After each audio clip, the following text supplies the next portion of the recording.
Certifies, there are only a few days left until this election, and everybody want to know where Kamala is. Everybody's trying to look for Kamala Harris. They can't find her. They thought she was somewhere washing her collard greens as usual. They thought she was somewhere cosplaying with a fake accent as usual, but they have spotted Kamala Harris, family. They thought that she was campaigning in Atlanta, but we found out that she's somewhere under a table hiding, asking, are the foundational Black Americans gone yet? And the whole Democratic Party are about to get their wake-up call, because that is what we do, and that's the way it's going to be. Y'all want to see some before and afters to what happens when folks come against foundational Black Americans? It is a very, very tiresome thing trying to play a game that you cannot win. When you come against FBA, you get a before and after like that. Not a good one, y'all. Damn sure not a good one. When you come against foundational Black Americans, you also get a before and after like this. Damn sure not a good one. You're talking about old Obama, okay? He was young Obama before he came at foundational Black Americans. Then he turned into old Obama. Let's go back again. Unburdened by the age. Kamala Harris came in the game youthful, and now it ain't looking too goddamn good. Barack Obama came into the game, and now it damn sure ain't looking too damn good. You see what happens when you go against foundational Black Americans? All the cosplaying, all the jokes, all the games, all the fronting, it doesn't pay out in your age overnight, because y'all know Black don't crack. Apparently, tethers do. So if you come and get us, you might end up having a before and after that looks like that one too. All right. So from Kamala Harris to Barack Obama, all the way to Joe Biden, you end up like this. Joe Biden started off as apartment Joe, then he turned into nursing home Joe. And that's going to happen to the whole Democratic Party, because they're getting a wake-up call. Couple days out from the election, y'all make sure y'all smash that like button right now. Subscribe right now. We're starting off right now, because as always, y'all, this is FBA Friday, and we putting in work. Let's go.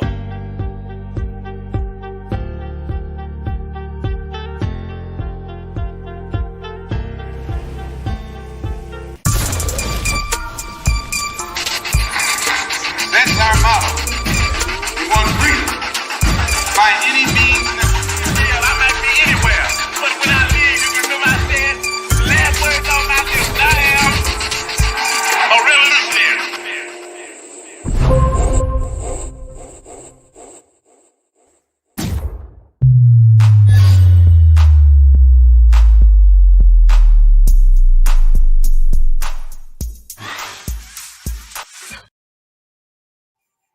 That part. What's up, y'all? We in the building. Certified salute. Let's go. It's all going down, y'all. It is all going down, and I'm glad everybody's here. Appreciate the love. I appreciate the patience, family. I was just wrapping up a space alive about the election. You know what I'm saying? For those who attended, much love and respect for the family who was there. And I told everybody I got to get on over to the certifieds, because we got a lot of work to do, y'all. Don't stop. Y'all see the difference, though, when y'all, see people that come after FBA and how it don't turn out too good? You see somebody that go from 50 to 150. You see how somebody would go from 40 to 140. In Joe Biden's case, someone went from 4,000 to 7,000. It ain't good when you come against foundational Black Americans and they're getting a wake-up call, despite what the news is saying right now, despite the polls that are coming out, despite all of the fake outrage, you guys. It's close.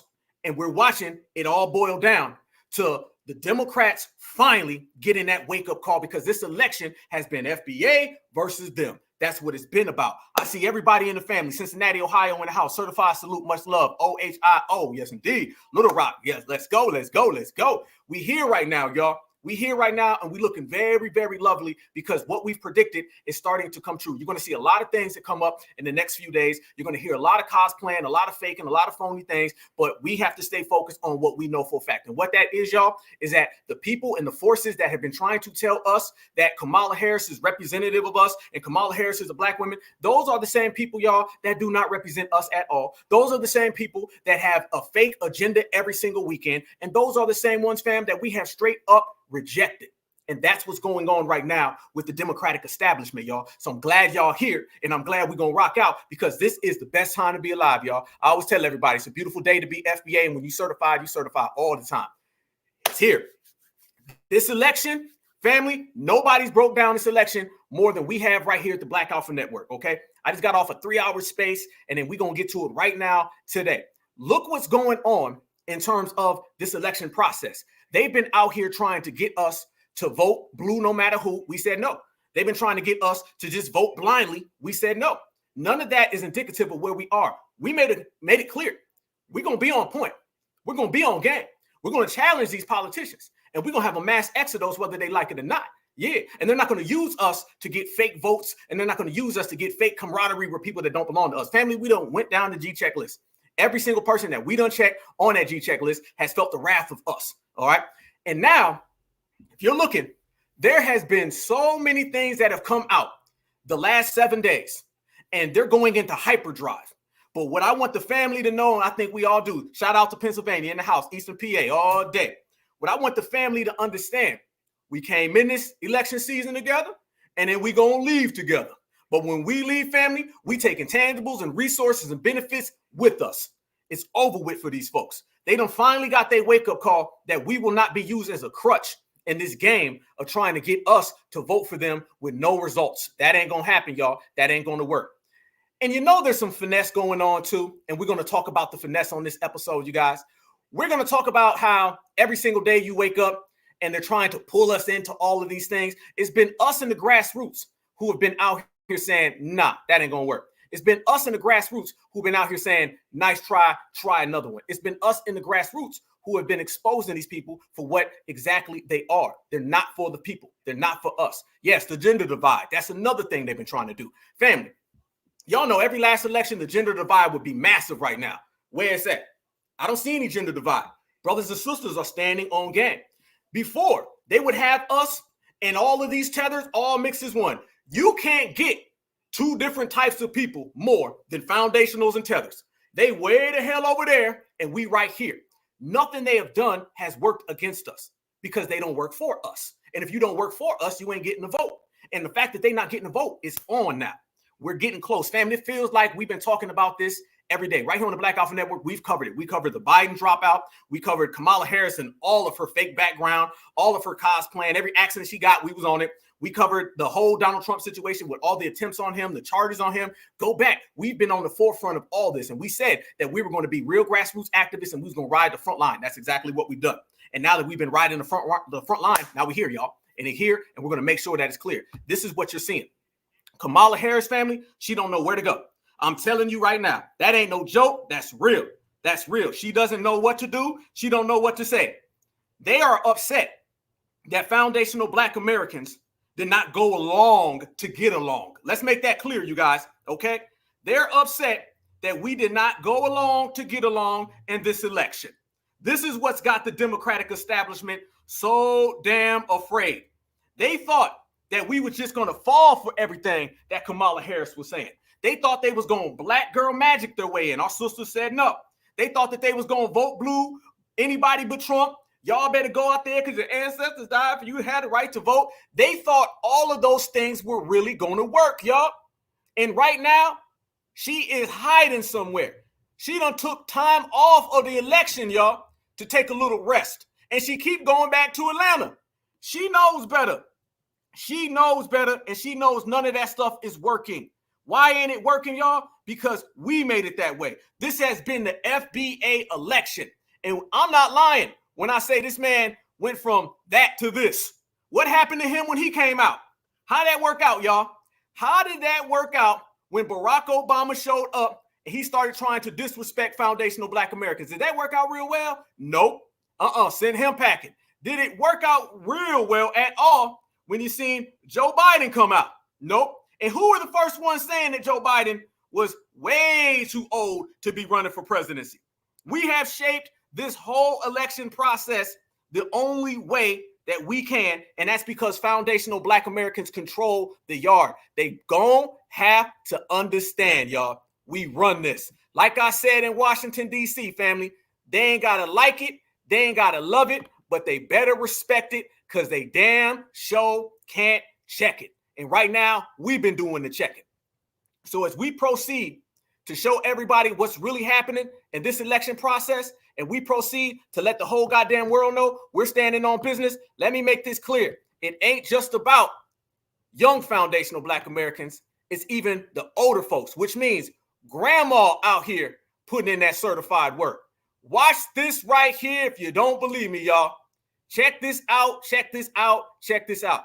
You want to know where the Democrats are right now? Understand, grandma got smoke for them. Let's go. Listen, Kamala has officially, I'm going to tell you why. My grandma been a Democrat her whole life. We sometimes we get into little arguments. We had them fell out. I couldn't even go to family function, the dinner. But listen, I went and talked to my grandma, and guess what happened, y'all? Guess what the fuck happened? Grandma say, Kamala, Kulala, whatever the hell, Kool-Aid, whatever the hell her name is. Grandma said she is not about to let this Jezebel send her to hell. Woo! I said, what? No. Bars. We need to run that back. Does grandma got bars for Kamala? Does grandma got bars? I thought it was vote blue no matter who. I thought the ancestors put us in the position to vote Democrat. Look like grandma say hell no. Hell. I said, what? Kamala, Kulala, whatever the hell, Kool-Aid, whatever the hell her name is. Grandma said she is not about to let this Jezebel send her to hell. I said, what? You ain't about to what? Grandma say she ain't know she was for all that sin. Grandma say she ain't know Kamala was for all that sin. I said, Grandma, she full of it. She full of sin. Grandma say she ain't doing it. She ain't doing it. She done turned her back on her. For my grandma to say she ain't voting Democrat and she can't stand Trump. You don't, sister. You don't. My grandma say she survived Jim Crow and she made it out. So she said if Trump really is racist, she said she'll make it. But she said one thing she can't make it out of is hell. She said she can't make it out of hell. Damn. Grandma said she done made it through Jim Crow. She done made it through redlining and everything. But grandma said she can't make it out of hell. So wait 1 minute. You mean to tell me that she done lost the grandma vote?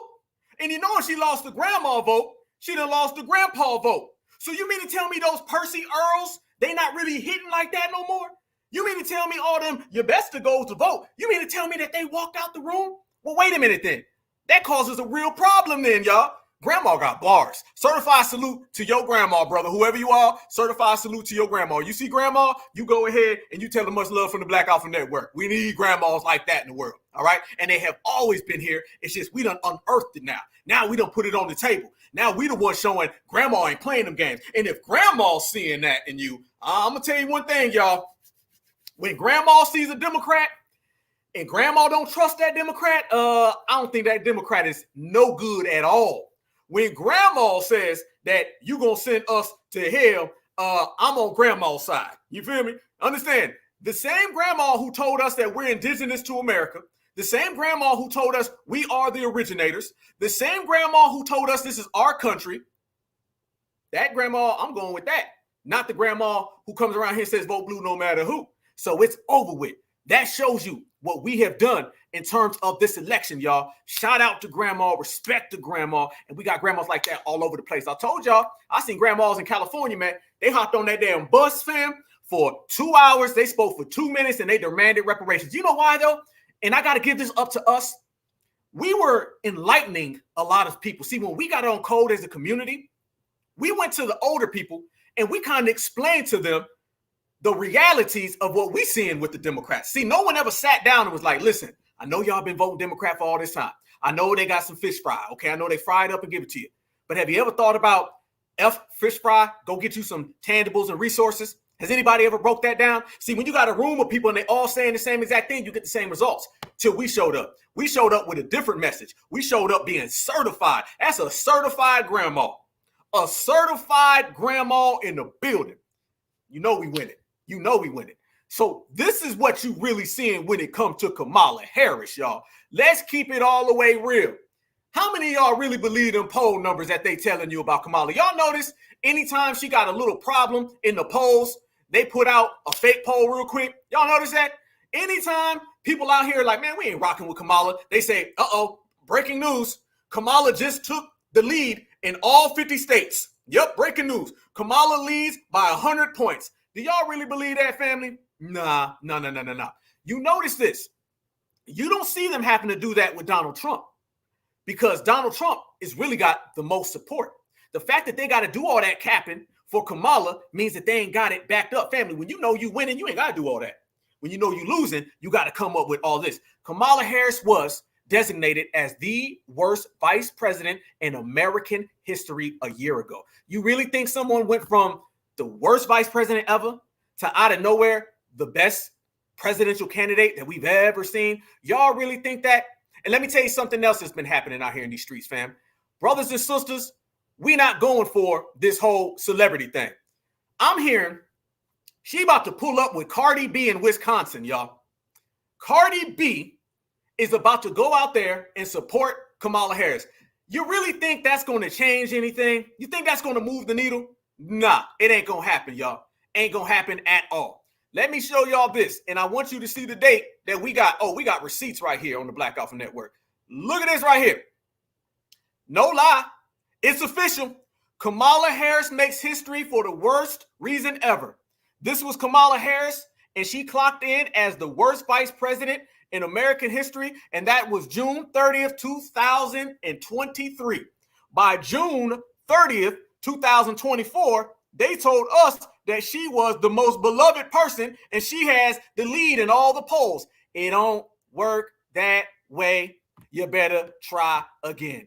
I'm telling you, foundational Black Americans have disrupted everything. If it wasn't for FBA, there'd be problems, y'all. If it wasn't for foundational Black Americans in the building, they'd be running with these lies, these games, these hustles, these cons, and they can't do it all because of us. And that shows you the difference between what we putting out here in these streets versus what they putting out there in these streets. I got another one for you. Oh, yeah. So Cardi B is about to be out there. They still going to celebrities. Family, when I say wake up call, you're going to get woke up. We're going to wake it all up. That celebrities don't move us, all right? Cosplaying don't move us. Collard greens in the bathtub don't move us. Fish fry don't move us. You getting your wake-up call, all right? Right now, as we speak, they can't sleep. A lot of people got insomnia right now. A lot of folks are sitting there and they don't know what to do. They trying to go to bed, family, but they keep hopping up in cold sweats. Foundational Black Americans got these folks nervous. Foundational Black Americans got them absolutely concerned. Why? It's because we are dictating everything. It's beautiful when you dictate an election, y'all. It's beautiful. It's beautiful when they say, man, y'all go listen to Magic Johnson. Hell no. LeBron James just came out and he said he's supporting Kamala. Y'all notice that all these people started supporting Kamala at like the last week? How come LeBron didn't endorse her before? I'm going to tell you why he didn't. I'm going to tell you why he didn't. LeBron didn't endorse her before because LeBron knows she ain't got support. He want to play it safe. He want to kind of jump on, but then he want to jump off. He want to kind of put one foot in, but not really do it. You know, kind of like his activism, right? Just do a little bit because he didn't want to support her 2 months ago because that means it'd be 2 months of scrutiny. And if she did lose, we'd be looking at him like, oh, that's your girl, bro. I thought that was your girl. So he said, let me go ahead and endorse her at the last minute. And when I endorse her at the last minute, then I won't have to deal with the scrutiny. So that doesn't sound like he was too confident, did it? No. Check this out right here. Look who else just came out and supported Kamala Harris. And do you guys know that this individual endorsed Kamala Harris and the Democrats really are running with this like it's something big? Sexy Red. Sexy Red. I just voted. Don't tell us what to do with our COOCHIES. I'm not even going to repeat it. These folks are out here fighting for a Sexy Red endorsement. I'm not lying, y'all. You see it right there. And they proud too. Family, they proud. They out there saying, what y'all gonna do, Trump supporters now? What y'all's gonna do? We got Sexy Red on y'all. Y'all's in troubles. We done went and got us some Sexy Red. Sexy Red gonna bring that vote in.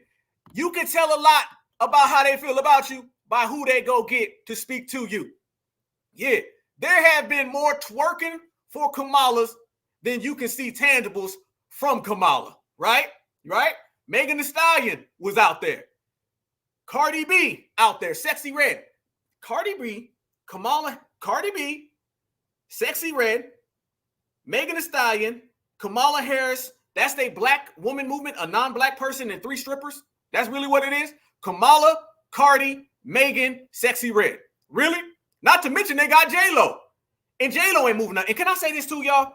Y'all notice everybody who has been supporting Kamala lately, they all were on those Diddy party lists. Y'all notice that? Usher looked like he was reading a ransom note.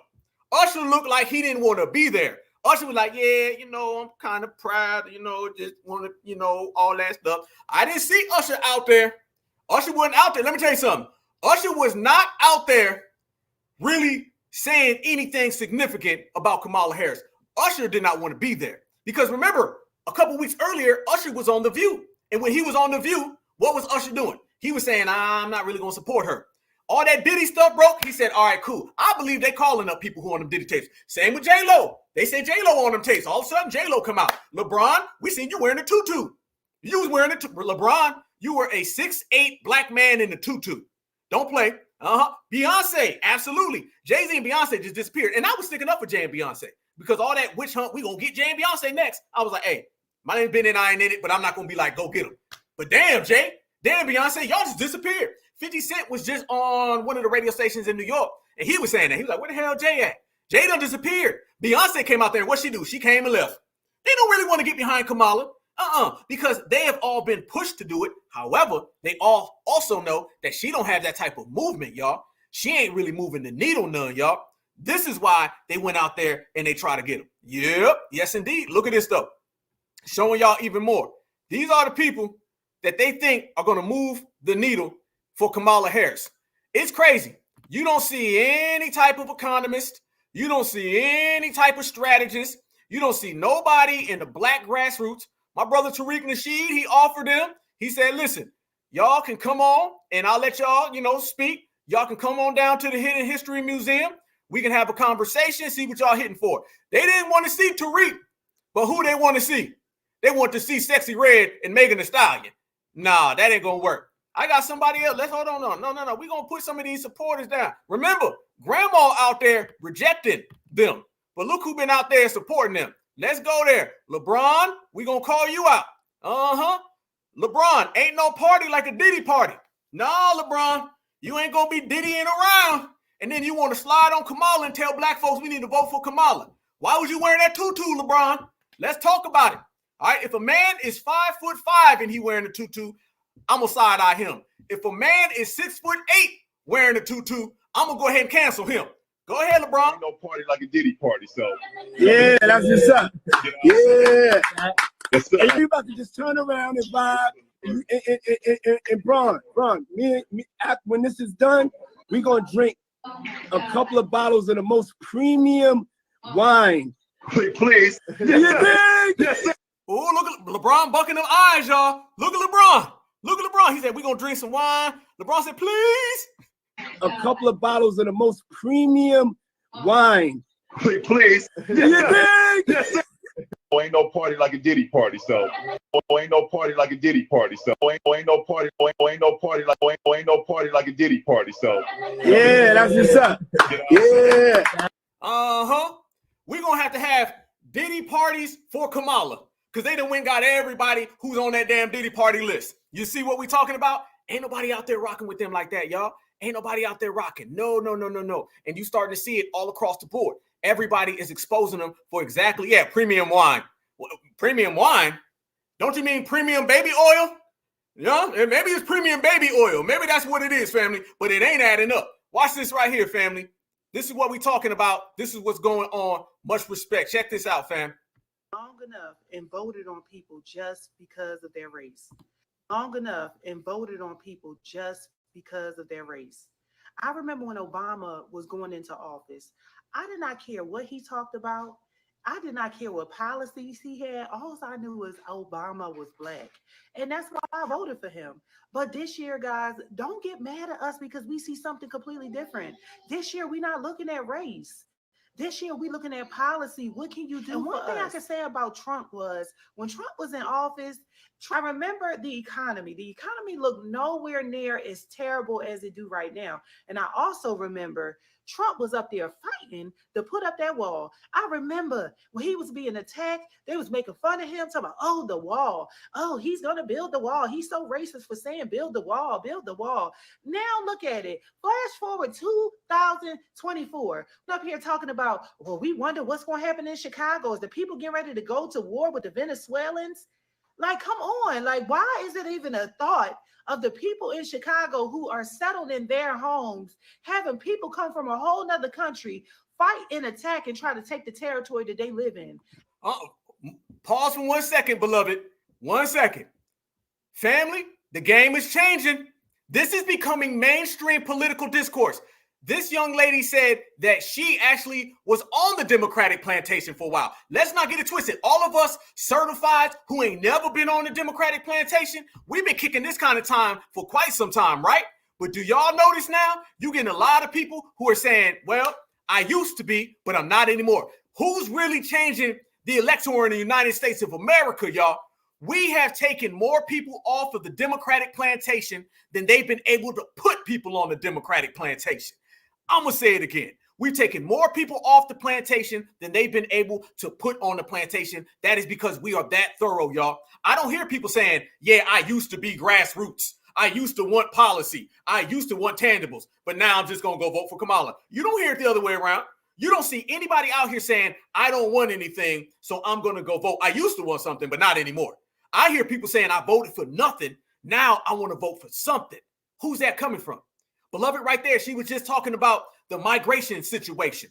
All of that comes from us. Those are foundational Black American grassroots talking points. Everything that you see right now in terms of immigration, I just got off of space, y'all. Certified salute to anybody who was in there. Great space. People called in literally from Ireland. People called in from England. People called in from Canada. People called in from all 50 states. And they're all saying, yeah, immigration is a problem. This migration thing got to stop. And then I was raising my hand saying, we're the ones who made that mainstream. Trump was just saying, yeah, build a wall, build a wall, build a wall. We were the ones out there saying they getting dropped off in our communities. You know why? Because every single time that you've seen a migrant situation, whether that's them folks walking into a store with an interpreter, or them folks getting them damn receipts that got $13,000 on it, or them people coming into our schools, it was us, foundational Black Americans. We were the ones recording it and highlighting it. We have been the best social media that you've seen. The social citizens movement has been led by foundational Black Americans. They never expected this. They didn't want this, you guys. They wanted it to always be, they told us what to do, and then we did it. Not anymore. We've been the ones controlling it. Absolutely. It's all us. You're right. All eyes on this election. And that's what we were talking about on the space. We were saying how we're watching some of the finesse. We're going to get to the finesse in a minute. Y'all stay tapped in. Smash that like button right now. We be having hundreds of people in here. I need everybody to hit that like button. Hit the like button. That's what's important. That gets everything moving. That makes the channel grow. Make sure you hit the like button and subscribe. We be in here deep with thousands of people. Let's make sure that we smash that like button. That's the number one thing.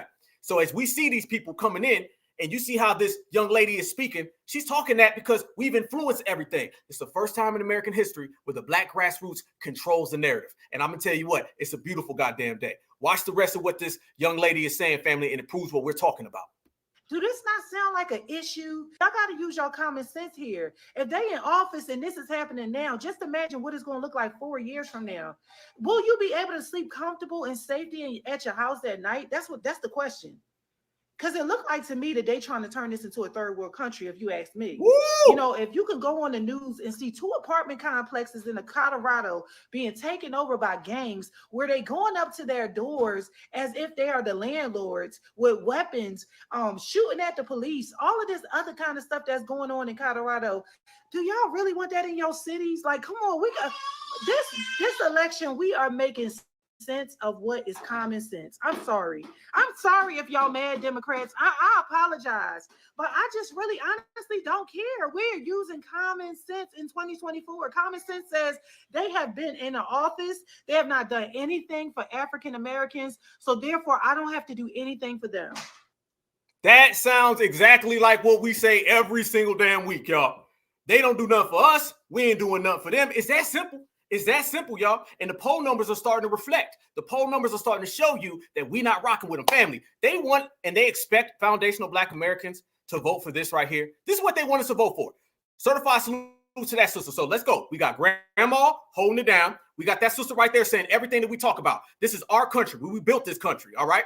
And they want to have open borders. Anybody can come on in. Anybody can be foundational Black American according to them. Hell, they tell us Kamala's a foundational Black American. We got rid of that. They ain't stopping this delineation. Look at this. This is not AI. I'm not playing with y'all. This is what they want us to vote for, y'all. Look at Kamala Harris right there. Y'all know what I said last week, y'all. Candy makes you dandy. And I'm starting to think she got a serious candy problem. And I'm not talking about the candy that the kids was getting yesterday during Halloween, y'all. This is candy talk all day long. Watch this. I love electric school buses. I just love them for so many reasons. Maybe because I went to school on a school bus. Hey, raise your hand if you went to school on a school bus, right? I love electric school buses. I just love them for so many reasons. Maybe because I went to school on a school bus. Hey, raise your hand if you went to school on a school bus, right? I love electric school buses. I just love them for so many reasons. Maybe because I went to school on a school bus. Hey, raise your hand if you went to school on a school bus, right? Family, what the hell was that? And let me say this. I thought it was, you better thank a union member. You better thank a union member for unpaid, for vacation time. You better thank them. Where'd the accent go? Whoa. What the hell happened to the accent? Remember when she was on one of those late night shows and she's like, you don't have no sympathy, man. Don't you have no sympathy at all? Remember when she was talking to the Latinos? I love you back. I love you, Miss Sanchez. I love you. Remember that? What happened to Rosie Perez? What happened to Rosie Perez? What happened to Bob Marley? What happened to the pastor? She was just a pastor last week. She was in Atlanta with a damn pastor voice. Oh, I forgot. That's her Karen accent. Oh, that's how she talks when she goes home to Doug. That's how she talks when she's in the Oval Office with Joe. So we finally got the Karen accent. Family, did you hear how Karen that was? I was waiting because, you've seen a lot of the cosplaying, a lot of funny stuff. You didn't really get the chance to see her do the real Karen Kamala. That was Karen Kamala. Let me pull that up. One more time, y'all. Let me show y'all one more back. Did she not just sit there and say, who was on a school bus? A magic school bus with Miss Frizzle. Which one? And we went and had all types of fun games. And we played patty cake. And we were biting on kids with Joe Biden. Yeah. The Karen came out of her, y'all. Trust me. If you looking at audience, it ain't nothing but W's. It's WW and ain't no E. Trust me. I love electric school buses. I just love them. Just love them. I just love them. I ain't never heard her talk like that. Hell no. I love electric school buses. I just love them for so many reasons. Maybe because I went to school on a school bus. Hey, raise your hand if you went to school on a school bus, right? Raise your hand if you went to school on a school bus. Family, this is the Democratic nominee. This is the Democratic nominee. Are you serious? Are you really serious, family? This is literally who they're trying to tell us that we need to go vote for. Instead of talking about immigration, she's talking about the magic school bus. No lie. Instead of talking about immigration, she's out here talking about flying on a magic carpet. Really? What in the world was this right here? This is literally who they believe that Black Americans are going to fall for and go vote for if you don't get the hell out of here. She sounds straight up like a W woman. Listen to the way she says she loves them. Listen to this. I love electric school buses. I love electric school buses. Hell no. She didn't just say she likes school buses. She said she likes electric school buses. She got a specific school bus that she like, y'all. Y'all, family, let me tell you something. Let me tell y'all something. I gotta ask y'all. I can't say it, so I'm gonna need y'all to say it for me. Rick James. All right, I want y'all to think about Rick James. Put your mind on Rick James, okay? Yes, Black Alpha is about to give a Rick James example. What did Rick James say was a hell of a drug? I'm waiting. I ain't saying nothing until I see y'all say it in the chat. That's all I'm gonna say. What did Rick James say was a hell of a drug? And then you got your answer to why she loved the Magic School Bus so damn much. I'm waiting. There we go. Yep. Magic School Dust. You wrong for that. You wrong for that one. There you go. Y'all already see. Already. Candy makes you dandy, and candy cane is a hell of a drug. No. FBA Queen. No. Mary Jane was the song. I like Mary Jane. I love that song. Mary Jane was the song. Something else he said was a hell of a drug. Yep. Winter came early for Kamala. Damn. Magic School Dust. That was funny as hell. You said the Magic School Dust. Yeah. Yeah, she got that white girl. Christina Aguilera. Yep. Yes, she do. That was Kamala Aguilera. That's what we're going to have to call that. That's 4 years of that, y'all. 4 years of that. What you think Vladimir Putin going to do when she come in there talking about, Vladimir, do you have school buses that are electric in Russia? Do you?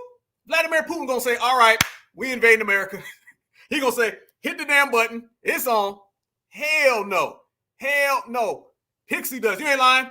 She out there with Peter Pan. Cocoa beans.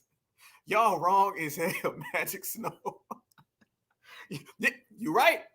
Hunter Biden. I see why. I see maybe her and Hunter been, having a little fun together. That's what it's starting to really look like.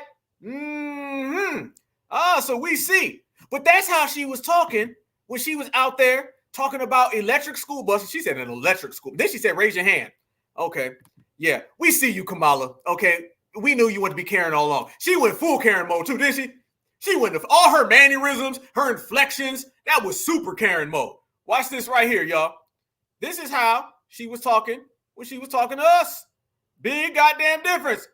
So she went from Karen to this.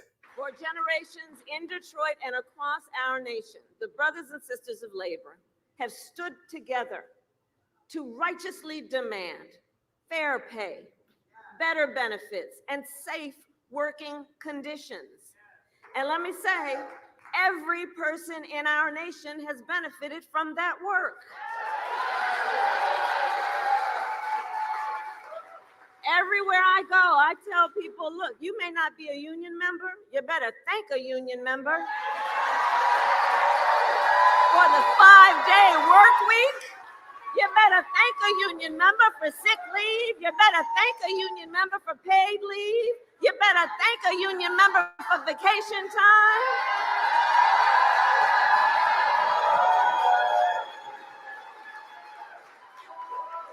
Because what we know is when union wages go up, so does the price of your dust. You straight up. We see that right there. So family, Sexy Red, Cardi B, LeBron and his tutu, Diddy parties. This is the party of the Democrats. Now we start off where Grandma was calling that out. Y'all know Grandma ain't falling for that.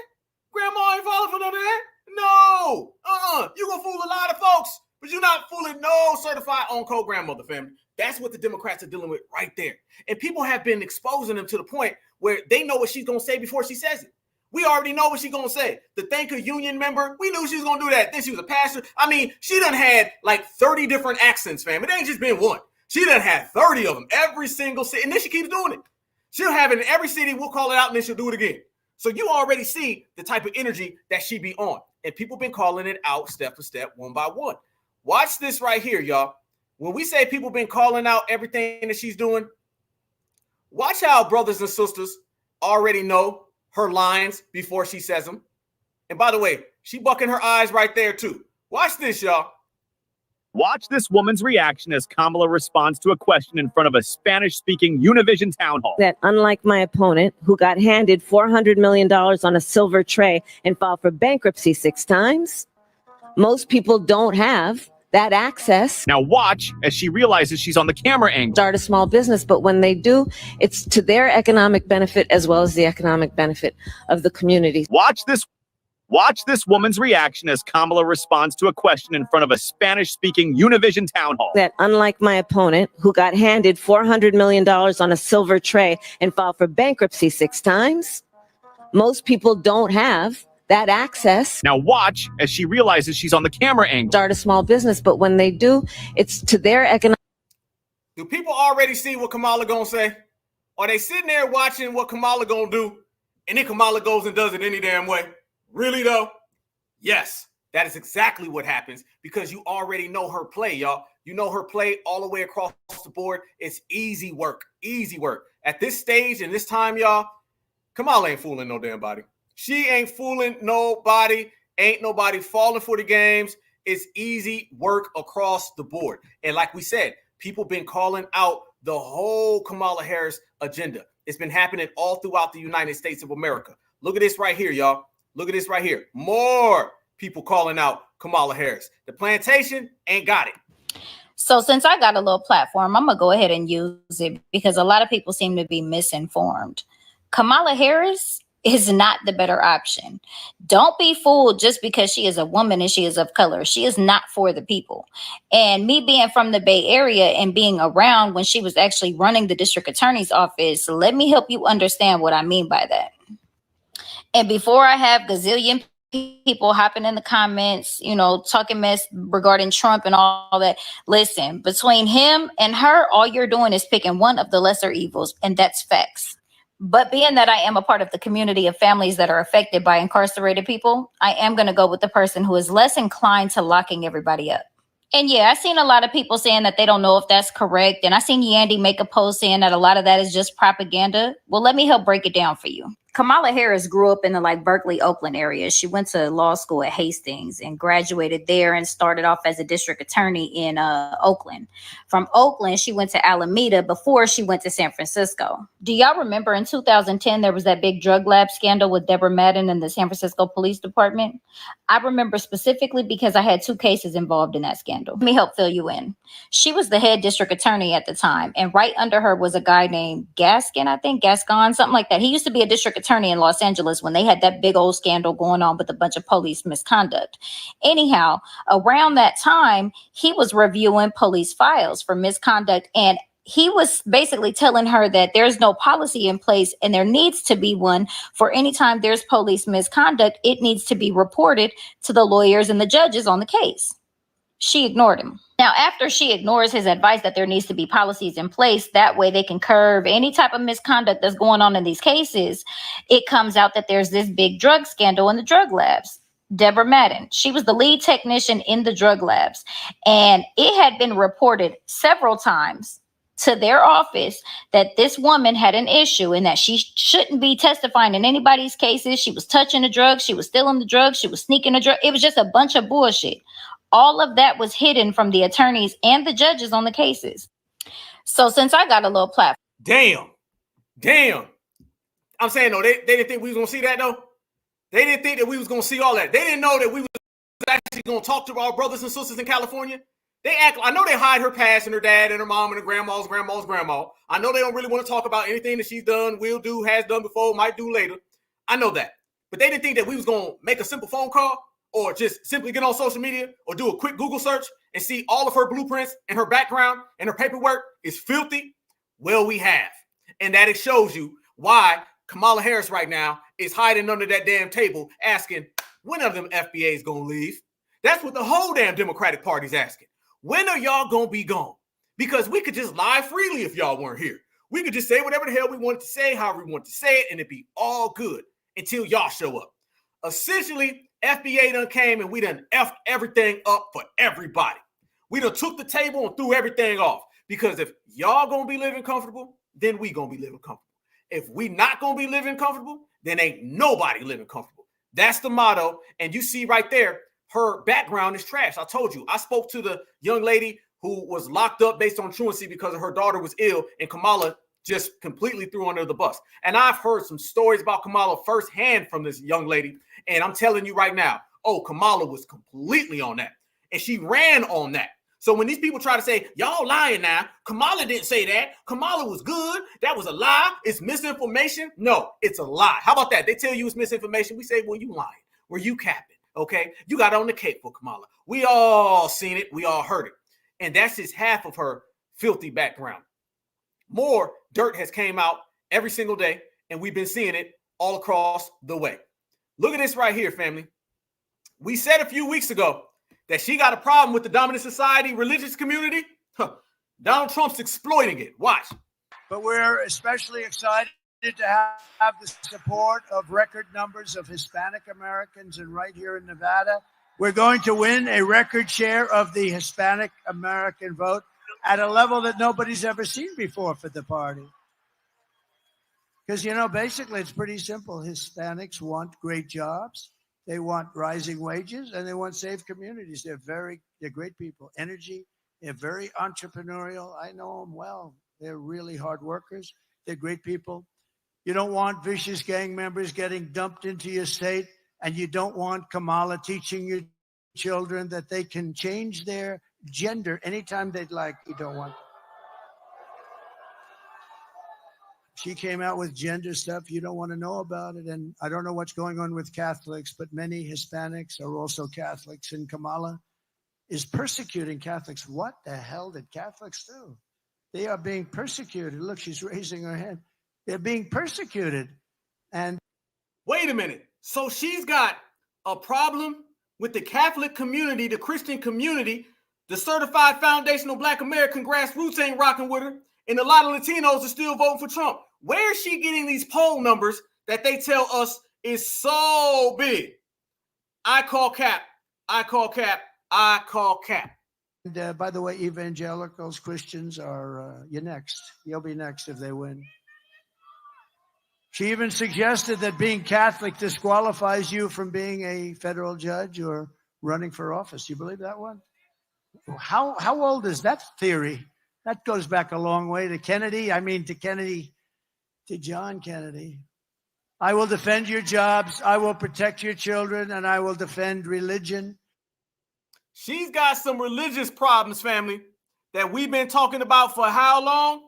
How long we've been saying that they not rocking with her in that community. We're going to go through and show you that them numbers, y'all, ain't adding up. And if you want to talk about things that ain't adding up, I want y'all to see this right here. This is Kamala's America. Take a good look. Breaking. Last minute. A caravan has left the south border of Mexico. Around 2,500 migrants from Central America and South America, and also from Haiti and parts of Africa, have decided to leave this morning from the south border of Mexico in direction into the United States of America. The initiative is to make it to the border before the elections of the 5th of November. In the decision that they know that the possibilities of Donald Trump becoming president will limit their entry into the United States of America.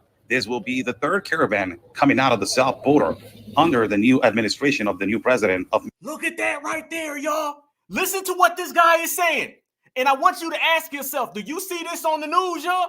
Do you see this on the news? Everybody's following our lead. Because why? These people come into your neighborhood. Trust me, y'all. When I'm showing y'all this right here and you see these caravans, who you think was just at Walmart walking right by you with an interpreter? Who you think you just seen riding by in a bus? All right? Who you think you just seen voting up? Who you think is these people right here? Clear as day. But you ain't going to see this on MSNBC. Roland Martin ain't going to ask these questions because these are his people. This is why we've been crippling the Democratic plantation, and this is why they getting a wake-up call. Elections coming, y'all. Mexico, Claudia Sheinbaum, an Institute National Immigration official, has released a statement in the past weeks saying that under the Andrés Manuel López Obrador administration that lasted 6 years, he released a statement saying that more than 13 million migrants were registered entering the south border of Mexico in direction to the United States of America under the AMLO administration. As today, this will be the third caravan leaving the south border in direction to the United States. Many of the migrants on this caravan have said that they are in the matter of interest of staying and applying for the CBP-1 app. But if the CBP-1 app does not work fastly, they will enter the country irregularly of the United States to deliver themselves to the authorities. They have said that they have heard through California also through Arizona and Texas. So, translation. Oh, I love this part. Translation. They said we're coming to the United States of America. We're illegal migrants, and y'all gonna let us in, or we coming any damn way. And if you tell us no, we gonna show up. Because guess what? When we get there, we gonna get resources anyway. Why wouldn't you come if you're a migrant? Why wouldn't you come to America and not get all the tangibles, the benefits, and the resources? It's easy money. You get it for free. So when you see them out there saying, come on in, it's on. Yeah, Estrada. Yeah, y'all know Estrada was coming. Yeah, you see it. Julio Sanchez, Armando Estrada was coming. And they're openly telling folks, shit, we're going to come regardless. What you going to do about it? Who going to check me? And they don't like Donald Trump. The very reason, family, that Donald Trump is out there telling them, you bet not. J.D. Vance said, you bet not. That lets you know, family, that they saying, okay, Kamala, please win. A lot of people is watching to see that. And I got some statistics to show you. Oh, yeah. You know, I can't just show you the video without showing you the statistics to follow. Check this out. This shows you even further. Aliens paroled into the United States of America under Obama, Trump, Biden, and Harris. Family, I don't know what your vision is like, but it's pretty simple to see right there that Biden and Harris completely level Obama and Trump. And remember, that's 2 Obama administrations and 1 Donald Trump. So that right there is 12 years of Obama and Trump, and it's 3 years of Biden and Harris. Office of Field Operations, 965,361. Border Patrol, 717,837, y'all. It ain't no migrant crisis. They don't ask no questions about this right here. Instead, they asking Kamala what she had for lunch and why we need to thank a union member. It looked like the migrants need to thank a Democrat. That's what it looked like to me. It looked like the migrants got it made. That's what I'm seeing. Because when you look at reality of the situation, you see these folks is coming quicker than we can account for them. That's the Democratic policy. That's only one statistic. Check, yeah, it's sickening, ain't it? Absolutely. And you know what makes it even worse, y'all? Is, like we said, they just don't talk about it. Let's go some more. We got some more statistics. We have been on the Black Alpha Network breaking down these statistics about the migrant invasion for the longest, and we ain't going to stop. We going to finish strong. Oh, yeah, that's one thing we going to do, y'all. We going to finish strong. Look at this one right here. The true scale of the migrant crossing under Kamala Harris revealed. Check this out. Democrats accused of laundering figures, which are 25% higher if you include gotaways. Remember, y'all, when you start talking about illegals who were captured and deported, ones who were undocumented, gotaways is its own category. So if you add that category to this mess, you're dealing with thousands of more people, 25% higher. And you're talking about 22 million illegals. Do the math. So I want everybody to lock in gotaways. This is the contrived migrant invasion by Donald Trump, by Kamala Harris and Joe Biden to stop Donald Trump's wall. This is why they want to go against his wall. A freedom of information request, which means they had to actually submit the request to even get this. You know what that means? It was being hid. By the Telegraph shows that the agency calculates an extra 1.8 million migrants cross the U.S. southern, northern, and coastal borders without being apprehended between February 2021 and September 2024. U.S. border crisis higher than stated. Look at that, y'all. The numbers are not lying. The numbers are telling you what you see with your own eyes. You can see the migrant crisis right there in front of you on paper. On paper, y'all. That's the migrant crisis. So you see, you know that what they tell you on national television is absolutely opposite of what you're seeing with your own 2 eyes. Apprehended, undocumented, gotaways. That is an extra 1.8 million people. So this is why I'm always telling people, y'all know I've been saying it for the longest. They tell you a statistic that's on the books. People on the border tell me that you need to go ahead and quadruple that in a lot of cases. All right. So if they say it's 11, you need to really start thinking maybe 30. maybe 30 million. That's what I'm hearing, family. At first, let's go real. They said at first it was 6 million. Then 6 million got exposed to 11 million. Then they said, we're going to stop at 11. We're not going to go any further than 11. Then it came to find out, no, it's really about 20. And then it came to find out, no, that's maybe about 22 million. Now, a week before the election, y'all, statistics have came out that there have been 32 million illegals that came to the United States under Kamala Harris and the Joe Biden administration.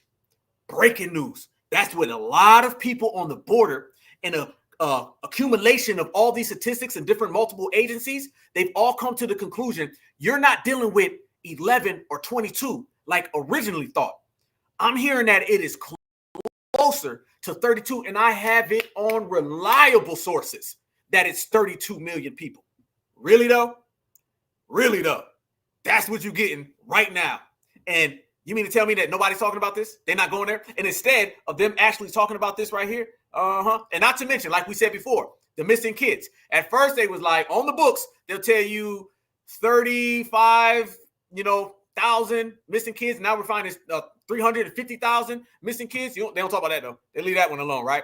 Check this one out right here, y'all. This is what you're starting to see. Oh, yeah. New Era Baptist Church.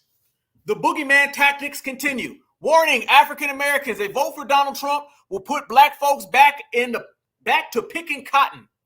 Yep. That's what they're putting out there in the church, y'all. That's the old, outdated folks that been trying to keep us on the plantation. Family, when we say that they trying to keep us on the plantation, let's go there. Let's keep it all the way 100, all the way live. When we say that they're trying to keep us on the plantation, you guys, and you see something like that right there, how can you say anything other than that is plantation politics? Listen to the fear mongering. And remember, the same people who tell you that right there are the same people who tell you to vote blue no matter who, are the same people who tell you none of the things that they just talked about are true. Those are the same exact people. They don't tell you about them statistics we just showed, but they tell you that voting for Donald Trump will put you back to picking cotton. Hell no. Hell no. Hell no. That's been reality from the Democratic establishment. Try to get black folks scared so you go back to the plantation, but not the plantation they're trying to get you to run away from, the plantation they're trying to keep you in. So they use an actual plantation of picking cotton back in slavery to get you on the modern plantation of the Democrats, which is voting. You see the difference between the way it lies out, y'all. This is the way they've been trying to get it. And they've been getting a wake-up call because we're not going for none of that. As they try to continue to push that forward on us, y'all, we continue to reject that. How many people you think really fell for that? And the people who fell for that, family, were they really not going to vote for them, regardless? We got to remember, all of these people who say that they're for Kamala, they was voting for Kamala any damn way. Any damn way. That's what I'm saying. I see people, including the grandma and the sister who said that she voted for Obama, but she ain't doing it no more. We're getting people over here. We're affecting their numbers. They're not affecting ours. I ain't seen one person say, I'm a new Democratic voter and I used to be grassroots. I ain't seen none of that because we're affecting all the change. And we're sitting here and we're watching things play out politically, and purposely we've been agitating and twisting things up a little bit for everybody. We got to make things fun. Make things fun, y'all. Enjoy yourself. I know the election is wearing down a lot of people, but no, that's cool. It's cool. We good. The church ain't got no power no more. So when she runs to the church, and let me be real, y'all know why she really ran to the church? She ran to the church 2 days after all that Jesus Lord stuff that we broke down right here. Remember when she said that whole situation, they were like, Jesus Lord. And she was like, get out of here. And then all of the W's came on her. She ran to the black church. The black church represents a populace that was going to vote for her anyway. So you ain't getting nobody new. You ain't getting nobody new with the black church. We already know. And to be honest with you, a lot of folks in the black church, they not really rocking with her. When grandmas is saying it, boom, they didn't gain no new black church members, but I guarantee they lost a lot. And when they came out and they was talking all this recklessness and they were saying that, y'all seen last week, they were trying to run with the whole thing. Because you got to look, the majority of news, and I found this out today, 85% of negative coverage is on Donald Trump. 78% of positive coverage is for Kamala Harris. They've had statistics that broke this down. So you see who's really going on. Let me ask y'all this question while I got the chat up in here. Y'all think there's going to be a little finesse? You know, I got to be real, smooth with it. But y'all think there's going to be a little finesse, y'all? Huh? You think so? I'm thinking in this election, there's going to be some finessing. Can we say that? The election, you're going to see some finessing. Have you not already seen some of the funny style things that have been going on, y'all? Have you? If y'all haven't already, and I'm going to have it chopped up. If y'all not already following me, Black Alpha Network, Black Alpha Net W1 on Twitter, make sure that you do. And go over there right now and go listen to the space that we just held. And it was amazing. Shout out to my brother Sage. We held it down for about 3 hours. Y'all really think, okay, so the family's speaking. Okay, absolutely. I see y'all. Uh-huh. Let me say this. Look at the press that Donald Trump gets, the bad press. Look at the charges that they put on him. Look at some of the attempts that have been made against him. Fonnie Willis, absolutely. Alvin Bragg, the other chick from New York, whatever the hell her name is, it's irrelevant. Y'all think they do all of this to allow him to still win the presidency? Or did they do all that so he don't win the presidency? Remember this. Kamala Harris is the darling of the establishment, all right? The people who control the media, the people who are behind the scenes, the people who are putting trumped-up charges on Donald Trump, them folks don't want Trump in office. They love Kamala, though. Y'all seen the statistics. Look at that immigration. Look at the immigration crisis, the immigration invasion. Look at everything that you just seen that I just showed. Y'all really believe that all of that happens by accident? Let me say this, and I said this earlier, and I'm going to say it again. Don't look at everything that's happened to Donald Trump over the last 3 years. I'm talking about the bogus charges. I'm talking about the attempts on him. I'm talking about the 24/7 negative news coverage and think those are all isolated incidents. No, those were all chapters in the movie of not letting him win the election again. If you look at it that way, then you got the truth. This wasn't a solo situation. This was a collective situation. All of those things are interconnected, and it all culminates on Tuesday night at the election. You don't do all of that and say, okay, that's cool. You can still win. Go ahead, everybody. Go home. We're going to let that man that we put bogus charges on, he can go ahead and win. It's all good. Nah. And what are y'all hearing right now? What are you hearing? Some of the real funny style stuff that's going on out here. What have y'all been hearing? Do y'all know Donald Trump and the Republicans had to actually sue some people in Pennsylvania? Did y'all see that? They had to sue some people in Pennsylvania because a lot of voters were being sent home. And the judge made a call and said, no, there's some problems going on there. No. The judge said, reopen the polls until 5 p.m. They were supposed to close at like 3. So the judge seen that there were some funny style things. What did the judge see? The judge confirmed it. The judge was like, hey, man, there's some problems going on. Trump is absolutely right. Did you see anybody from the news media mention that? Did anybody in the news media mention any of that? No, the hell they didn't. You mean to tell me that Trump says that there's some voter fraud or there's some interference and the judge agrees with him? And MSNBC said nothing, but instead MSNBC said, let's still talk about that comedian's joke from a week ago. And do you know that that comedian joke received 98% of news coverage? They covered it everywhere. Because right now, the Democrats ain't got a base, y'all. They ain't got a base like that. So the Democrats are very, very, very desperate to try to take some fake outrage themselves into the election day. Every day you wake up, y'all, did you see what Trump said? Trump said some bad things. And we broke the news last week while we were on live. Certified salute. Out of nowhere, Joe Biden pops up. And what does Joe Biden do? Joe Biden comes out and he calls the American people, Trump supporters, and there's some black Trump supporters, so he's talking to black folks too. He called them garbage. Family, what would happen if Donald Trump called Kamala Harris's supporters garbage?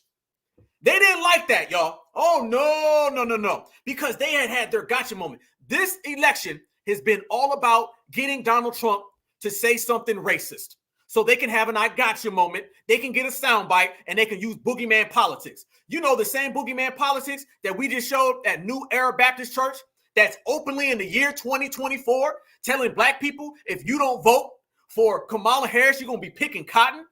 It's funny because the Democrats always use our history of slavery to get us to vote for the Democrats, but they won't use our history for slavery to give us reparations, though. Notice that?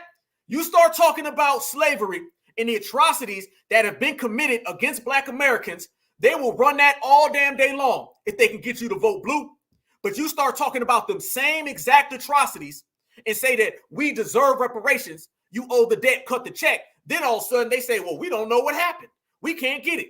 Oh, so the reality of what Black Americans had to deal with in the United States of America only matters to you when you can get votes. Slavery only matters to you when you can get votes. You only acknowledge the hardships of slavery when you can get votes, but you won't acknowledge it for reparations, though.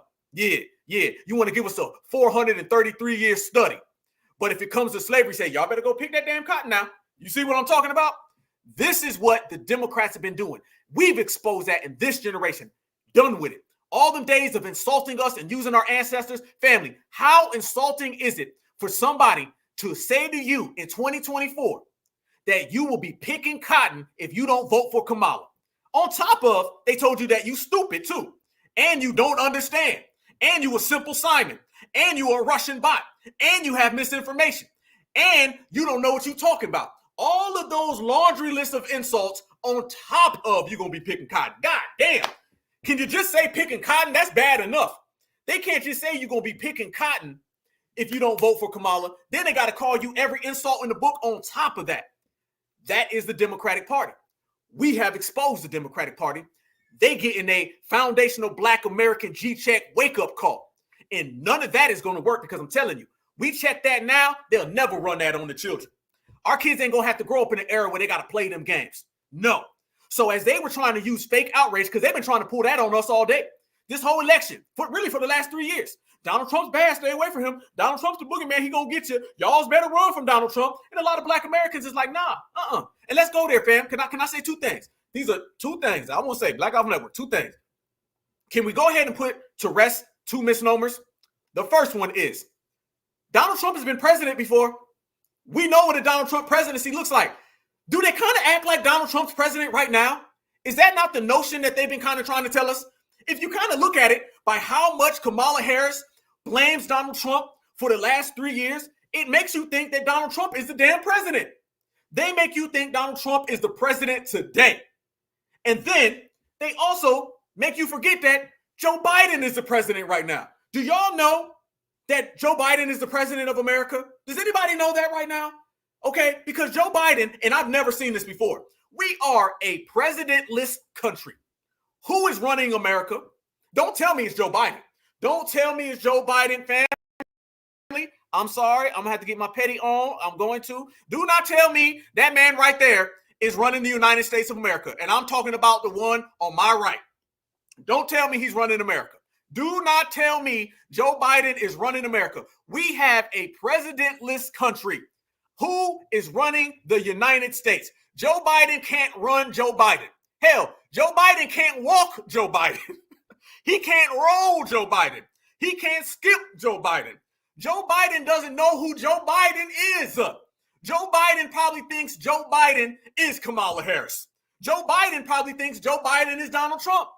Joe Biden probably thinks that Joe Biden is Donald Harris. Or Joe Biden probably thinks that Joe Biden is Kamala Trump. He don't know what's going on. Joe Biden thinks that this is the election of 2001. Joe Biden don't know what's happening, but he's running America, y'all. This is what's happening. So let's not get it tangled nor twisted. We have a president right now.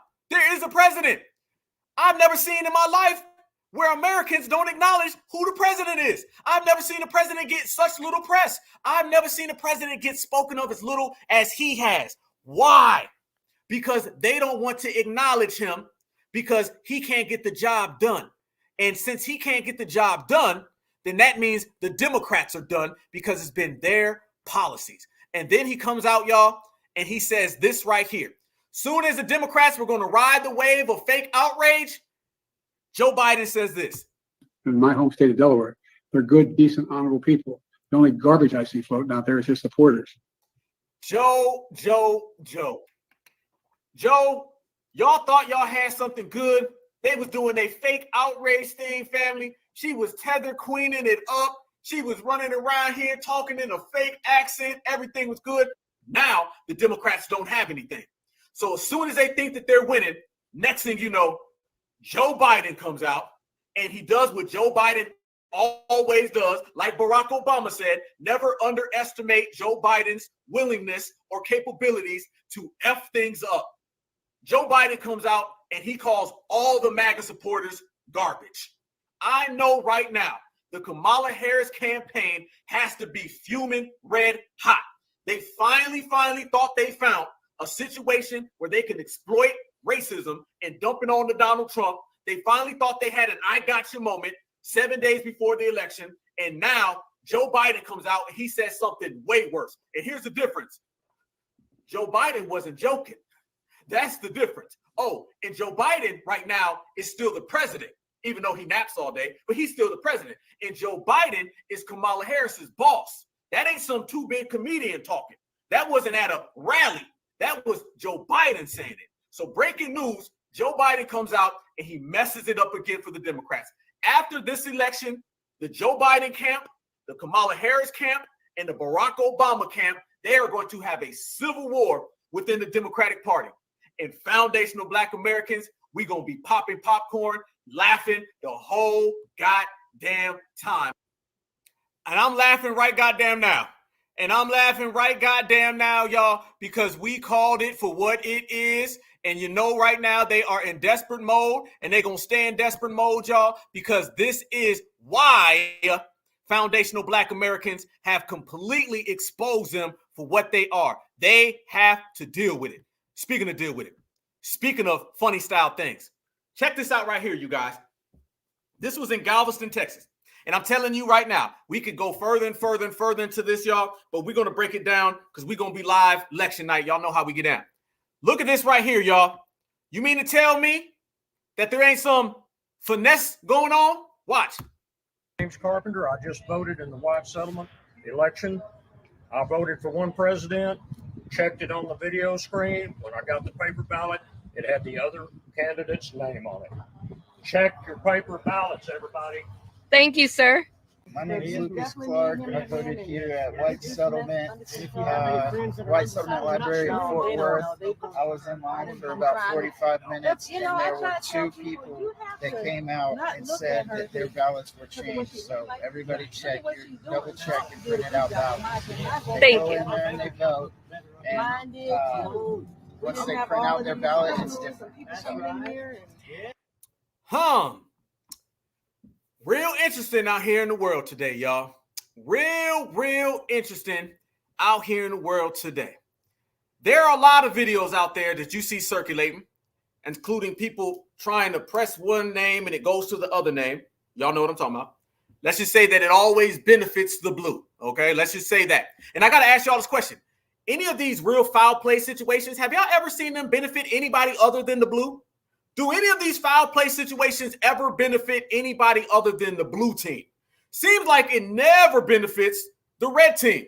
I'm just saying, because it goes back to exactly what we've been exposing, y'all. And we're going to be here. That's why we're going to have the phone lines open. I need everybody to call in, no matter where you are, y'all. I want y'all to hit me up. So we'll be like, okay, what's going on? Where you from? Okay, boom. All right, this is it. We're going to have it all live, family. Y'all know how we get down. 7 o'clock, Tuesday, Black Alpha Network, election coverage, #1. Marathon, FBA, we're going to run it and we're going to control everything. But you're seeing that all across the board. There's a couple other videos that you're seeing. All the way across the board. And you're seeing them all the way across the board, and everybody's seeing what's going on. Everyone's seeing what's going on, and everybody's watching it. So I want everybody to stay focused on a lot of things that are happening, because as we proceed and we go through this notion, family, I want y'all to notice that they are going to continue this funny style play, and they're going to continue doing this hustle that we know they're going to do. And don't get it twisted, because it done happened before, y'all. It done happened before, and we're going to regulate all the way across the board. Now, the petty in me, y'all, I got to be extra petty, because we showed y'all a clip last week. And it was of a particular individual from a particular community talking particular things. And I didn't know that when I posted it on Twitter, it was going to blow up. All right. My brother Tariq had retweeted it, and everybody was clowning. Not only do we have to deal with all this election fraud, y'all know what I'm talking about. I played it 2 weeks ago, so we're going to show y'all again. Not only do we have to deal with all this funny style stuff with the election, y'all, Let me tell you what else foundational Black Americans have delineated, separated, got the hell away from, ain't rocking with, don't come around me, keep your ass over there, okay? Let me show you who else, fam, has been running around here trying to get foundational Black Americans to vote for Kamala. The K-Hive. And y'all know, I showed y'all this before, but I'm going to show y'all again because I'm petty as hell. This is your Democratic K-Hive right here, and they trying to get us to vote for Kamala. Y'all say hello to Hazel. Hey guys, the incomparable Kamala Harris and the Harris Walls campaign just introduced the opportunity agenda to help Black voters understand that they are going to do things for us in specific. She has heard the Black men's cry about how liberals never do anything for Black people, but that's honestly the only group that ever has done anything for Black people. So I'm so excited about the opportunity agenda. She's trying to legalize recreational marijuana, of course, with the help of Congress and the Senate. So vote blue up and down the ballot, because that's the only way she's going to be able to get this done. She's trying to legalize recreational use of marijuana and also the sale of that. She's trying to give 1 million loans, about $20,000 of forgivable loans to Black business owners in this country. And if you want to admit that, that's a form of reparation. And if you want to admit that, that's a form of reparation. If you want to admit that, that's a form of reparations. Woo! I'm not saying nothing. I'm going to let y'all handle this one today. I'll go ahead. I put it down last week, family, was doing my G-checking. Somebody say something to Helisha. Okay? Can somebody say something to Helisha? All right, I'm going to sit this one out, y'all. This is why the Democrats done got their wake-up call. Because if you think for 1 minute we get involved in any of this, it ain't happening. So we may not be getting everything all at once, but this is a start. Okay, she's also looking to do some initiatives about the health and the health status of a lot of Black Americans with sickle cell and other diseases that primarily affect the Black community. Of course, all other races and groups, most of those other initiatives that she has on her already current platform, that affects everybody. But these things are specific to the Black people because we are losing a lot of Black men specifically and some Black women to the fact that they feel like, oh, we let me tell you something. Yeah, a lot of Black men, they done left. You one of them. But at least they know they left. Like, liberals never do anything for us. I completely disagree with that because I know without liberals, we wouldn't have the Voting Rights Act. We wouldn't have the right to marry. We wouldn't have interracial couples being able to marry. You wouldn't have Roe v. Wade. You wouldn't have a lot of these more progressive. Traditional? Ain't nothing traditional about you. Laws that have been passed without liberal ideologies and laws. So I'm done. It's a wrap. I'm sorry, y'all. I'm sorry, fam. I'm saying no. Like, that came across my timeline. I had to put it out. I didn't know it was going to blow up. Y'all should see the comments. If y'all not subscribed to the Black Alpha Network, y'all make sure y'all subscribe right now. If you are not following me on Twitter, make sure you follow me right now. Go there. Find when we posted that. Tariq posted as well. Read the comment section. I'm telling you, family, it is pure comedy. They got some crazy jokes. Yeah, zesty ain't the word for it. No, zesty is like, Roland Martin or somebody, Dale Hughley. Zest, what word we got to pick, fam? Because zest ain't cutting it. Zest ain't doing half the damn job. No. But notice, this person said you got to have liberal laws. All right, liberal laws. That's the Tampon Tim crowd right there, okay? That's what Tampon Tim wants everybody to be on. That type of talk. This is what the Democrats are trying to push on the people. This is why you go see your teenage daughter play, I don't know, basketball, or maybe she plays tennis or races, or in some cases, maybe she wrestles, and there's a teenage son who's in there, and they're completely throwing them around. I'm just saying, that's what Kamala wants, y'all. So this is what you get When y'all wrong for that one. Yeah, y'all wrong for that one. I can't even repeat that one. But that's funny as hell. Yeah, this is what you get. This is what they was fighting for. You ain't get no damn money. You ain't get no reparations from Kamala. No, all the reparations money is going to that individual. Making that switch. All right, making that switch. Y'all know the switch I'm talking about too. That individual is getting that switch that Kamala Harris said. Kamala said it's all good in the hood. Kamala said you can go to jail and she gonna take good care of you. But black folks, I'm gonna give y'all some damn therapy reparations. All right. This individual said that's technically reparations. Man, if you don't technically, totally get the hell out of my face with that one, Helisha. But that's what they've been sending at us, y'all. That right there is your typical, average, everyday Democratic policy, and it's deeper than just immigration. So we already exposed immigration. We already exposed all of that. So I want y'all to see even further the con games, the trick bags, the hustle, the plotting, the scheming that they do. So you can see when we say these folks are completely out of line, out of pocket, that's exactly what we mean. Out of line, out of pocket. Y'all remember last week, I showed everybody that they were playing with all the visuals and all the numbers and all the statistics and all the people that weren't really at the Tim Walz. Yeah, I'm sorry. Y'all still roasting that person. Mammals in disguise. Damn, cold. Y'all remember when we was talking about Tampon Tim and all the things they was doing? They've even exposed more. Family, this whole Kamala Harris campaign, nothing about it has been organic. Nothing about it has been sincere. Nothing about it has been genuine. But let me tell y'all the fact that people even seen more. This has all been a sham. Kamala Harris has a fake grandma. She's got a fake McDonald's picture running around here. Her husband is out here putting his hands on all the ex-people. I believe, and I'm going to tell y'all know I'm the only one who covered this, all right? Kamala Harris has a stepdaughter that is a hidden stepdaughter. Because remember, it's been confirmed that P. Dougie ended up getting the nanny pregnant, and a lot of people felt that the nanny had an abortion. But there's also been pictures with that same woman that he got pregnant, walking around with a child around the same age that that baby would have been. I believe that she has a hidden stepchild. So you're talking about hidden job, hidden grandma, hidden stepchild. Everything about Kamala Harris has been a sham. Nothing's been certified. Nothing's been organic. That's why the people ain't rocking with her.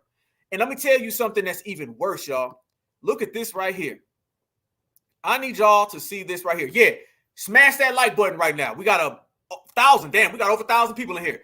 FBA Friday. Y'all make sure y'all smash the like button here now and subscribe. We be deep in here. We be thousands deep. I need everybody to hit that like button. It takes 2 seconds. Hit that like button so we can keep this thing pushing, y'all. We building, we working, we shining, we grinding. We on fire right now. Let's increase the temperature. Perfect timing. Look at this right here. Do y'all know some people did some real research and they found out that there's been a lot of freeze framing and a lot of photo manipulation with some of her rallies and riots and protests or whatever she be at? Look at these people out there in the crowd. And then you're going to notice that some of these cell phones don't match what the visuals are up here. I'm going to let the video explain. Certified salute, y'all. Let's go. Something ain't right. Look at this phone. Where is she? She is missing in this video. And as he moves his camera, the camera's not moving. Wouldn't there be a move on the video?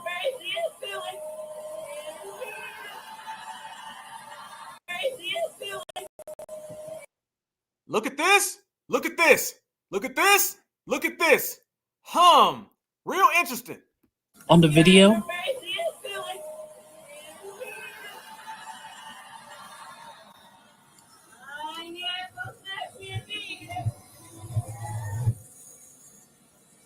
Where? Family, where's the sign at? Look at the picture. Where's the sign? There's literally a sign right there in front of you. How come the sign is not showing up on your photograph? It looks like there's some serious manipulation going on out here in these streets, y'all. Yep. And is it really a surprise when you're talking about an individual that is lying about their grandma? Let me tell you something. If you're lying about your grandma, then I don't believe nothing you say, because a grandma is the most sacred, honest thing that you can have. So the fact that that's what she tells a tale about lets us know that you also telling the tale when it comes to these photographs. Just saying, y'all. Just saying. Where's the sign? Where's the American flag? Something ain't right. Yeah, a whole lot of somethings ain't right. It's called the whole damn Kamala Harris campaign. It's called every single thing that she's been talking about. No. What do you expect? What do you expect? This is what you've been getting. We've been calling that out since day one. We've been exposing it since day one, y'all. They know what it is. They know what time it is, family. These folks been out here on a complete different time than the American public. The American public ain't been going for none of that at all. The American public been calling it out since day one. And when I say that the American public is calling it out, y'all, and when we say that a lot of grandmas out here, they ain't rocking with her, family, church folks are out here and they not rocking with her neither. All right. We showed a lot of different videos of church folks and they saying to hell with that. Not to mention the grandmas and the grandpas. Let's go ahead and put some receipts on the table. Let's go ahead and do that right now while we here. All right. We in here. We almost got 1.1 thousand people in here on a Friday night. That's pretty good goddamn numbers, y'all. And we're going to break mad numbers come Tuesday. Look at this right here, y'all. The church ain't rocking with Kamala neither. There are no political saviors. Did I say that too loud? Did I say it too fast? There are no political saviors. It's an election year. There are no political saviors. Donald Trump's not a political savior. Kamala Harris is not a political savior. But here's what I find fascinating. I'm going to use this language, and I know people are going to be offended because they're political. I'm talking about this as a historical, something you've never thought about. That the Democratic Slave Party. Say, Myron, you called them the Democratic Slave Party. That's right. Because the Democratic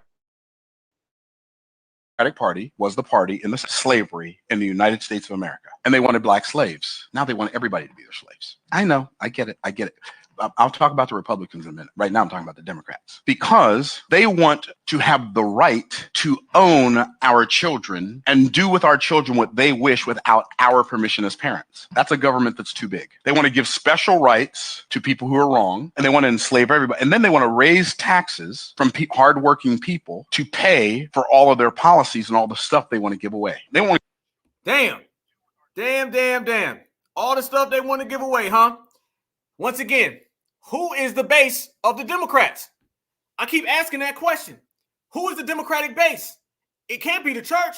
I mean, maybe 3 or 4 people in the church. Okay, say it is the church. They was voting for her any damn way. How many new voters have they got, y'all? None. So we understand the way that it's going and absolutely fair use. See, y'all be riding. See, that's why I love y'all. Absolutely. Let me go ahead and put that on the table real quick. Fair use. It's about teaching, scholarship, and research. Fair use and acting. Fair use. Yes, that shows you right there.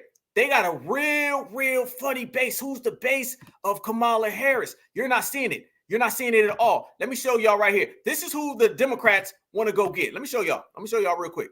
This is the Democrats' base. You already seen Joanna Man. Now, look at this right here. Oh, hold on.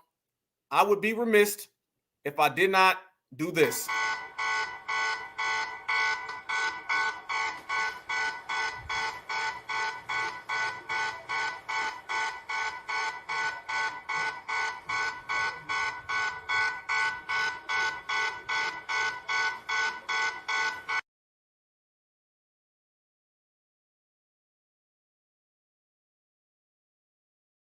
If a black lady is good enough to be your mama, if a black lady is good enough to be your mama, your auntie, your sister, your grandma, then a black woman is good enough to be president of the United States. Forget qualifications that y'all say she don't got, but she is qualified. So if that's all good for you to have a black mother, black sister, black auntie, black grandma, then it's damn sure good enough to have a black president. So go vote. Kamala Harris, if a black. It's also damn good to have a hairline that isn't sinking in the ocean either, homie. That's the good part, okay? My hairline is not on an inner tube, all right? My hairline is not trying to seek asylum, and my hairline does not need a green card. All right, so when we talk about things that are good, that's what we're talking about. All right, this is why we play these damn alerts. If he don't get gone and twisted out of here, Kamala isn't black. Kamala ain't my mama. My mama on code. My mama certified. All right. So is my grandmama certified. Certified salute. Do not ever compare this individual to none of our mamas. See, this is why FBA on a different time. All right. That kind of talk ain't going nowhere. I'm going to tell you that today. If you think you're going to come in here and talk that family, this man just compared her to our grandmothers. You want to talk about disrespectful, so we're going to be picking cotton, and Kamala's our grandmas.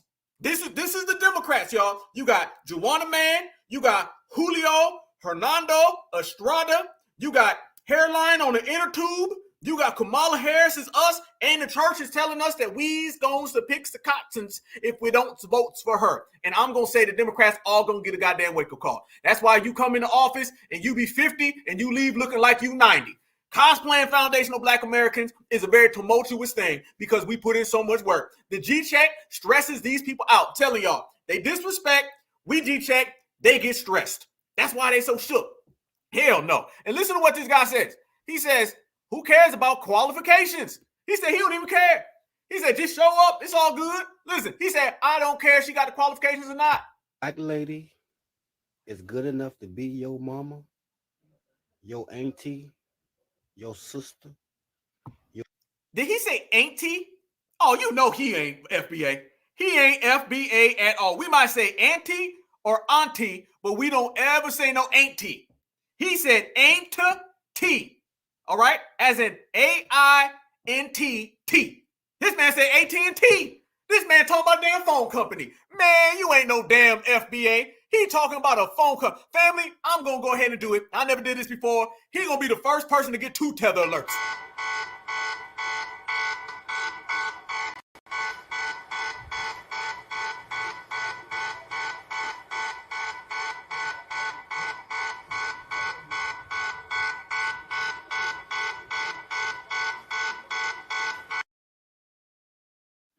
Your auntie, your sister, your grandma, then a Black woman is good enough to be president. Your auntie, your auntie, your auntie. Your auntie, not your auntie or your auntie, your auntie. You know these tethers cannot hide, y'all. If they don't, exactly, imposter. If you don't get out of here, you imposter. You know damn well you ain't FBI. I'm telling y'all, they can't do nothing right. Yo, auntie. All right, you is a T ever. Hey, he said, yo, ain't family. I have heard it all. I done heard it all, y'all. The man said, yo, auntie. If you don't get out of here trying to tell us your version of what an auntie is, and you messed that one up. Your auntie, your sister, your grandma, then a Black woman is good enough to be president of the United States. Of the United States. Of the United States. Man, and let me ask y'all this question. Can I please? What are the 2 places that y'all see tethers always say they from? Y'all know when they lie, right? Because remember, they get mad at us for calling them out. Y'all don't ever even represent where y'all from. Y'all always lie. What are the 2 places y'all always see the tether says they from? I always see South Carolina, and I think sometimes I see Louisiana sometimes. I think I see that. They always come out here, and they hit T.Ether. Don't they always be like, I'm from South Carolina? Go ask any person of non-FBA heritage where they from, and I promise you, first thing they're going to say is, I'm from South Carolina. No, you not. No, you not. You from the South Congo. All right? You from the Congo. You ain't from no damn South Carolina. From NYC. See, now here's the thing about New York, though. They'll say they're from New York, but when you start calling out where they people from, where your family from, they'll start going to the South then. See, they hip to us now. Let's go there, y'all. Let's go there. They know that FBA has been regulating them so bad, right? So bad we've been regulating them. So they're watching us because they be in our spaces listening. They be listening. They listening right now. Trust me. When Black Alpha Talk, there's at least 15 tethers and 25 shields. They listening right now. The first thing they do, y'all, is you say, where are your people from? Now, they'll be from New York. But see, we know they from New York. We know. They know that. They be like, okay, I'm from New York. I'm from New York. Where your people from? From New York? No, they not. South Carolina. The Congo, Sage, I will bring you up just to say that, homie. Don't start with me. I will bring you up right now, Sage. Let you say the Congo, and then I'll let you go ahead, family, and G up, fam. Yes, this is what they do. They will come in, and that's the first thing that Washington, D.C., Maryland, Virginia, yeah, they be on to it because they know the South is our home. They know the South is our motherland, all right? And now they be listening. At first, you're right. They be like, I'm from New York. And then when we started rephrasing, I said, okay, where are your people from? Where are your people from? South Carolina, Virginia. I'm from there. No. They don't. You done seen 3 different phases now of a lot of these tethers, y'all. Now they're getting real slick with it. But that's what the Democrats have. They have a whole plantation full of tethers, y'all. And we've been knowing it. We've been watching it. Yes. But that's not the only thing, y'all. Do y'all know off rip? And we've been calling it out. I told y'all that Joe Edie. Do y'all, the one that did the whole win with black women, that woman is clearly from Somalia. And she in here talking about South Carolina. Yo, people are not from no damn South Carolina. Stop playing with me. Stop it. Watch this right here. So what do we broke down? We talking about the wake-up call. We talked about some of the, you know what I'm saying, Joanna Mans out there. That's their base. We talked about the old church. Ain't got no power no more. That's their base. We talked about Julio Hernando Estrada. We talked about them. And, you know, we talked about the new celebrities. Now let's talk about some of the old celebrities, okay? Do y'all know these folks done went out there and they got Smokey? Do y'all know that? Do y'all know they went and got Smokey? Shout out to Nikki the God for posting this right here. I was unaware of this. Family, y'all watch Smokey, and he must be smoking something. Maybe that same stuff that we seen that Magic School Bus dust. Watch this. Saying, I'm not a Democrat or a Republican. I'm an American, and I love my country. I've been blessed to have a job that's afforded me the chance to go all over the world. And as far as I'm concerned, the United States of America is the greatest country on earth. I've been voting since before most of you who probably see this video was even born.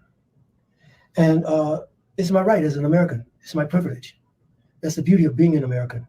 We can vote and decide who we want to run our country. Even though there are still those in some areas of the country who are putting off all kinds of voting schemes that would prevent me from voting because I'm a man of color. I've never felt the need to campaign publicly until now. This is the most important election of my lifetime. And as far as I'm concerned, it's a choice between good and evil. I really don't understand how any person of color or any woman could find it in their hearts to vote for Donald Trump. Wow. This man said he don't understand how any person of color or women can vote for Donald Trump. What's he saying? What does that translate to? By the way, fair use. This is about teaching, scholarship, and research and commentary. Fair use. Really though, Smokey? Come on. I know that Magic School Bus. I know you own it right next to Kamala. I understand. But if you don't get on up out of here with that one, if you don't bounce. And as far as I'm concerned, it's a choice between good and evil. I really don't understand how any person of color or any woman could find it in their hearts to vote for Donald Trump. He's a spoiled brat child who retaliates against anyone who opposes him on any issue. And he always retaliates negatively. He's already said that if he's elected, you don't have to worry about voting again, which means that he's planning on being a dictator. That's what he wants to be. This man really thinks, who believes that Donald Trump is going to become the president and he going to get rid of the vote? Smokey, you too old to be believing in that. Smokey. You're too old, Smokey. You are too old to believe any of that nonsense, Smokey, if you do not stop. All right. I know Kamala's paying you well. You getting that same check that Common is getting. I get it. But Smokey, if you don't get the hell up out of here with that one. Proceed. And can you imagine a man like that being in that kind of power to run our country forever or until he passes? That would be horrible. And he's also blaming homelessness on the Democratic Party. Homelessness is running rampant all over the world, not just in the United States. It's a shame that we have to have homelessness. And I feel for the people who are homeless. There are a lot of great people who are out there homeless. Homeless doesn't mean that you're a drug addict or an alcoholic or anything like that, or a derelict. Homeless means that you've fallen on hard times. You just don't have a home. But it's happening all over the world. And he's blaming Joe Biden and Kamala Harris for it. Family, did I not just show you last week? Did I not just show you last week, y'all? A homeless American and migrants were walking into a 5-star hotel. Did I not show y'all last week that? Did you not see this, Smokey? Did you not see this right here? This is what I'm talking about. I don't give a damn about none of these celebrities. I don't care about none of these old folks. I don't give a damn. I'm telling you right now, these people out here that are on this Democratic train, they don't give a damn about us at all. Ain't no shield passes. Smokey, you gonna get this damn work. You gonna get this damn work, homie. That's a joke. And I want to ask you another question too. There are people going around, and I think, I'm not sure if he set this up, talking about what they had when he was in office. Are there any middle-class people or any poor people who can say that? Who had it so great when Donald Trump was in office? And if you notice, he's put down every person of color that he can. President Obama, he's tried to undo everything that Obama accomplished while he was in office. And he's doing it because Obama was a black man. He could stand for a black man to be the leader of our country. And that's one of the reasons he's opposing Kamala so much, because she's a woman of color. He's just a bigot. He thinks he's better than you. He thinks he's slicker than you, that he can stand up and lie in your face and then turn right around and say he didn't do it. Say he didn't say it. Whoa. Enough of you, Smokey. Go have some magic school dust. Have fun with that. Family, and I see that about what Smokey looks like. You absolutely right. Did he just say that Donald Trump tells us one thing and is opposite of what we see? Ain't that the whole Democratic Party? Because last time I checked, the Democrats tell us that there ain't no migrant invasion. Yep. The Democrats told us that FEMA had all the goddamn money in the world. Yep. The Democrats told us that Kamala Harris was a black woman, and we looking, there ain't no blackness there. The Democrats act like the 22 million illegals is really only 2 illegals, all right? If you trust your eyes, you'll never vote Democrat. How long we been saying that, y'all? If there's only one group that's been telling us, don't trust what you see, it's the Democratic Party. They the only ones out here telling you, oh, no, you didn't see what you just saw. He sat there and said that. I'm going to be real with you. Donald Trump, one thing we'll say about Trump, whether you like him or not, Donald Trump is consistent and he says what he sees. You may not agree with it, or maybe you do. The Democrats tell you, you ain't just see what you just saw.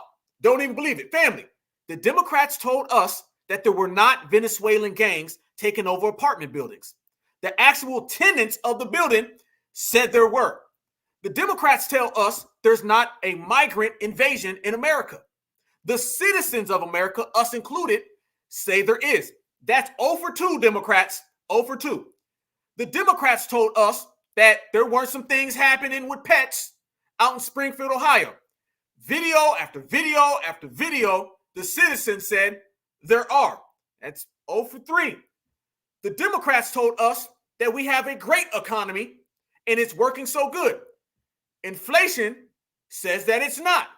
So when Smokey sits here and he's smoking on something and he says that Donald Trump says things that don't happen, no, that's what the Democrats do. That's what the Democrats do. And they do it so much, to call that out, the Democrats do that so much, y'all, tell you that you don't believe or you ain't see or you don't know what you're talking about. Look at this right here, y'all. Yeah, this is why we'll be watching on election day. Yes, indeed. The Democrats tell you that this right here ain't happening. Say hello to Mr. Haitian. Guess what Mr. Haitian said he just did today? Watch this, family, and tell me if this ain't what foundational Black Americans predicted a long damn time ago. We are from Haiti. We came to America 6 months ago, and we already have American citizenship. We are voting Kamala Harris. Yesterday we voted in Gwinnett County, and today we are voting in Fulton County. We have all our documents, driver's license. We invite all Haitians to come to America and bring families. We are from Haiti. We came to America 6 months ago, and we already have American citizenship. We are voting Kamala Harris. Yesterday we voted in Gwinnett County, and today we are voting in Fulton County. We have all our documents, driver's license. We invite all ATS to come to America and bring families. There you go. There you go. You ain't know. You ain't know.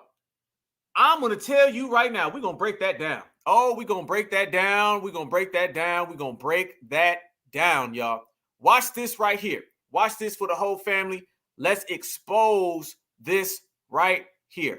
First off, I need y'all to smash that like button. As I say, smash that like button. We got almost 1,000 likes already. Make sure we get over 1,000 because we got over 1,000 people, y'all. Make sure you smash that like button. We got 970 something our last check. Make sure we get over 1,000. Check this out, though.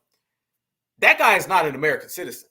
Let's make that straight. He said, we are American citizens. No, he's not. No, he's not. No, he's not. He didn't get his American citizenship in 6 months. That is an illegal who attained a driver's license because they do that for him, and he's voting for Kamala. That's what that really is right there, y'all.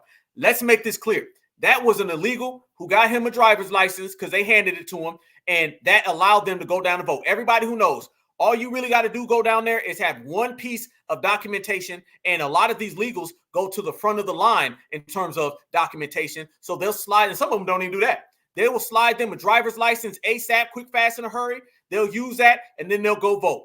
That is what that is. That guy ain't got no American citizenship, y'all. I'm telling you right now, that person is an illegal. That is an illegal. He ain't got no citizenship at all, and they're out here and they're trying to use that as some type of catalyst. No damn way. That's why they're in a rush to give them driver's license. You got to understand, do you really think that they want these people to drive and have driver's license because they want them to like literally drive? No, they don't want them to drive. What's this whole kick of liberals, especially out in California, trying to give them driver's license? They don't really care about these people driving like that. They don't really give a damn about any of this.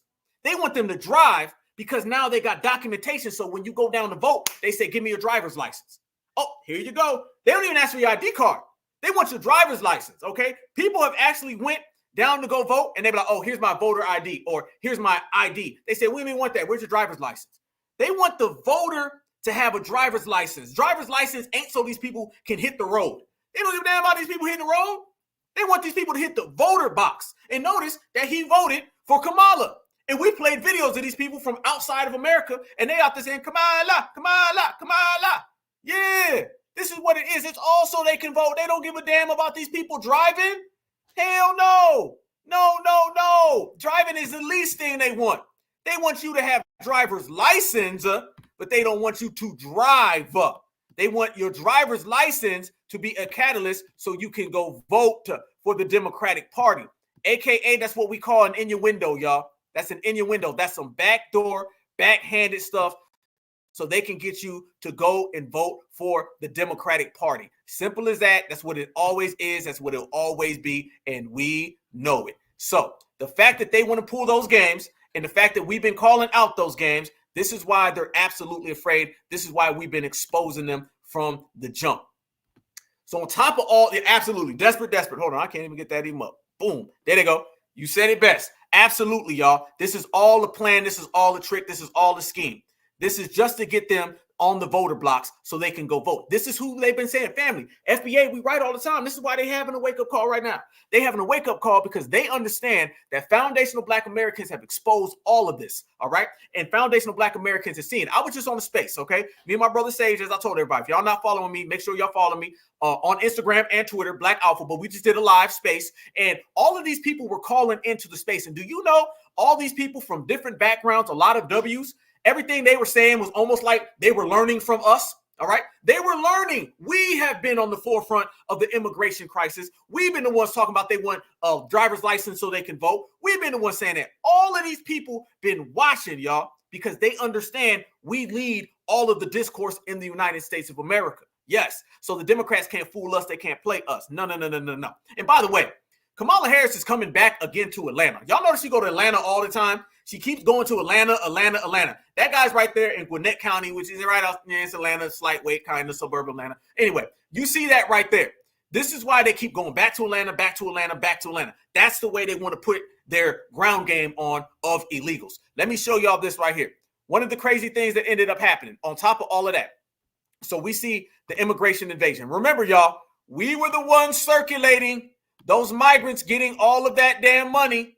We were the ones circulating all of the migrants getting all of those damn benefits, resources, and tangibles, all of those receipts with the thousands of dollars. Nobody was circulating that. I got to tell y'all right now. Let me say this before I show y'all this next clip. Let me show y'all this real quick. It was foundational Black Americans that were circulating all of those receipts and all of those documents of undocumented illegals voting. Let me tell y'all, we don't really be understanding sometimes that we got so much of influence. And I'm not just talking about on the top levels. I'm speaking about throughout society. You know how many people from different communities will come through where we're at and they'll say, damn, I didn't know that. We are leading everything. We are the professors. Everybody else is the student. They watch and they learn from us. The immigration invasion, people been watching FBA lead this. We've been the ones calling this out from day one. Now the rest of America is sitting there watching it going, damn, that's kind of true. Damn, I didn't know that. Yes, let me show y'all how true it is. We were the ones saying that these illegals are doing backdoor ways to vote. We were the ones saying that there was a whole apparatus so they could vote. We're also the ones saying that Kamala Harris does not really have a voter block and her base is very fraudulent. And these polls that have been coming out are very, very, very fraudulent, and they've been very, very off base. Look at this right here. Look at some of the early voting that comes out, and look what you're seeing in terms of Kamala, the cop Harris, and in terms of Donald Trump. We're right around the election. Y'all tell me what y'all believe. Fair use, fair use, fair use. Well, now we don't have to imagine it. We can look at early voting stats, and the Republicans are outperforming Republican performance in each of the last 3 election cycles in all 7 target states. In Nevada, for instance, you can see a 20-point swing right now toward Republicans among Hispanic voters. And you can see who's showing up at the polls. I mean, CNN's poll today said that Donald Trump has won the people who voted early by 5 points in a state that the Republicans haven't carried since forever. So I think that the ground game proofs in the pudding and who shows up, and I think Republicans are doing okay. Now, wait a minute now. Donald Trump is leading in these swing states, and the money's coming in on Donald Trump. And on top of all of that, early voting in a lot of these places, the Republicans are getting higher registered voters already on the ballots, and they mostly turn out higher on election day. We're going to go in there, family. we don't have to imagine it. We can look at early voting stats, and the Republicans are outperforming Republican performance in each of the last 3 election cycles in all 7 target states. In Nevada, for instance, you can see a 20-point swing right now toward Republicans among Hispanic voters. And you can see who's showing up at the polls. I mean, CNN's poll today said that Donald Trump has won the people who voted early by 5 points in a state that the Republicans haven't carried since forever. So I think that the ground game proofs in the pudding and who shows up, and I think Republicans are doing okay. But now we don't have. Now, right at the end of that, the lady was trying to argue with him because he's not supposed to be there talking that. All right. The news media has been the media that you see the most that is out here attacking Donald Trump. That's been the main thing. It's been the news media. The news media has, I told you, an absolute slanted bias reporting. Who do y'all see in the news? Once again, let me ask my certifieds. Who do y'all see get better coverage, Donald Trump or Kamala Harris? Who do you see really get the benefit of the doubt from the news? Does the news ever talk about all those numbers we speak of, family? Does the news really talk about the migrant crisis and the numbers that we break down? The numbers are here. These are all coming from sociologists. These are number crunchers. We all see it. Does the news really respond to any of that? Or does the news just jump over it? The news never goes there. The news knows better. Kamala gets all types of great news coverage.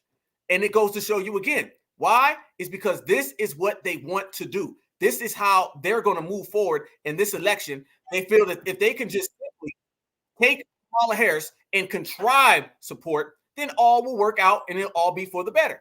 Speaking of working out and being for the better, look at this right here. Look at this right here. I'm going to show y'all. We're going to go into the numbers right here. First and foremost, let me show y'all. This was the garbage comments. Let's go there, y'all. Let's go there. This right here is what really hurt the Democratic establishment. I'm going to go there. We've been saying that Joe Biden has it out for Kamala, or just the fact Joe Biden needs to lay down. Joe Biden came out and he made those comments about garbage. And I'm going to show you how the Republicans flipped it. Because a few days prior to this, the Democrats were trying to say that all the Trump supporters, all the rallies were Nazi. You heard Nazi, Nazi, Nazi on television all day. And then Biden says this. Puerto Rico, where I'm in my home state of Delaware, they're good, decent, honorable people. The only garbage I see floating out there is just supporters. The only garbage I see floating out there is just supporters. The only garbage I see floating out there is just supporters, just supporters. You see that picture with Donald Trump with the military? Oh, they didn't take too good to that one. Oh, they didn't take too good to that. Oh man, them MAGA folks were coming out, and it wasn't just MAGA folks. It was a bunch of people saying, hold on now, 250 million Americans that voted for him, and maybe even more.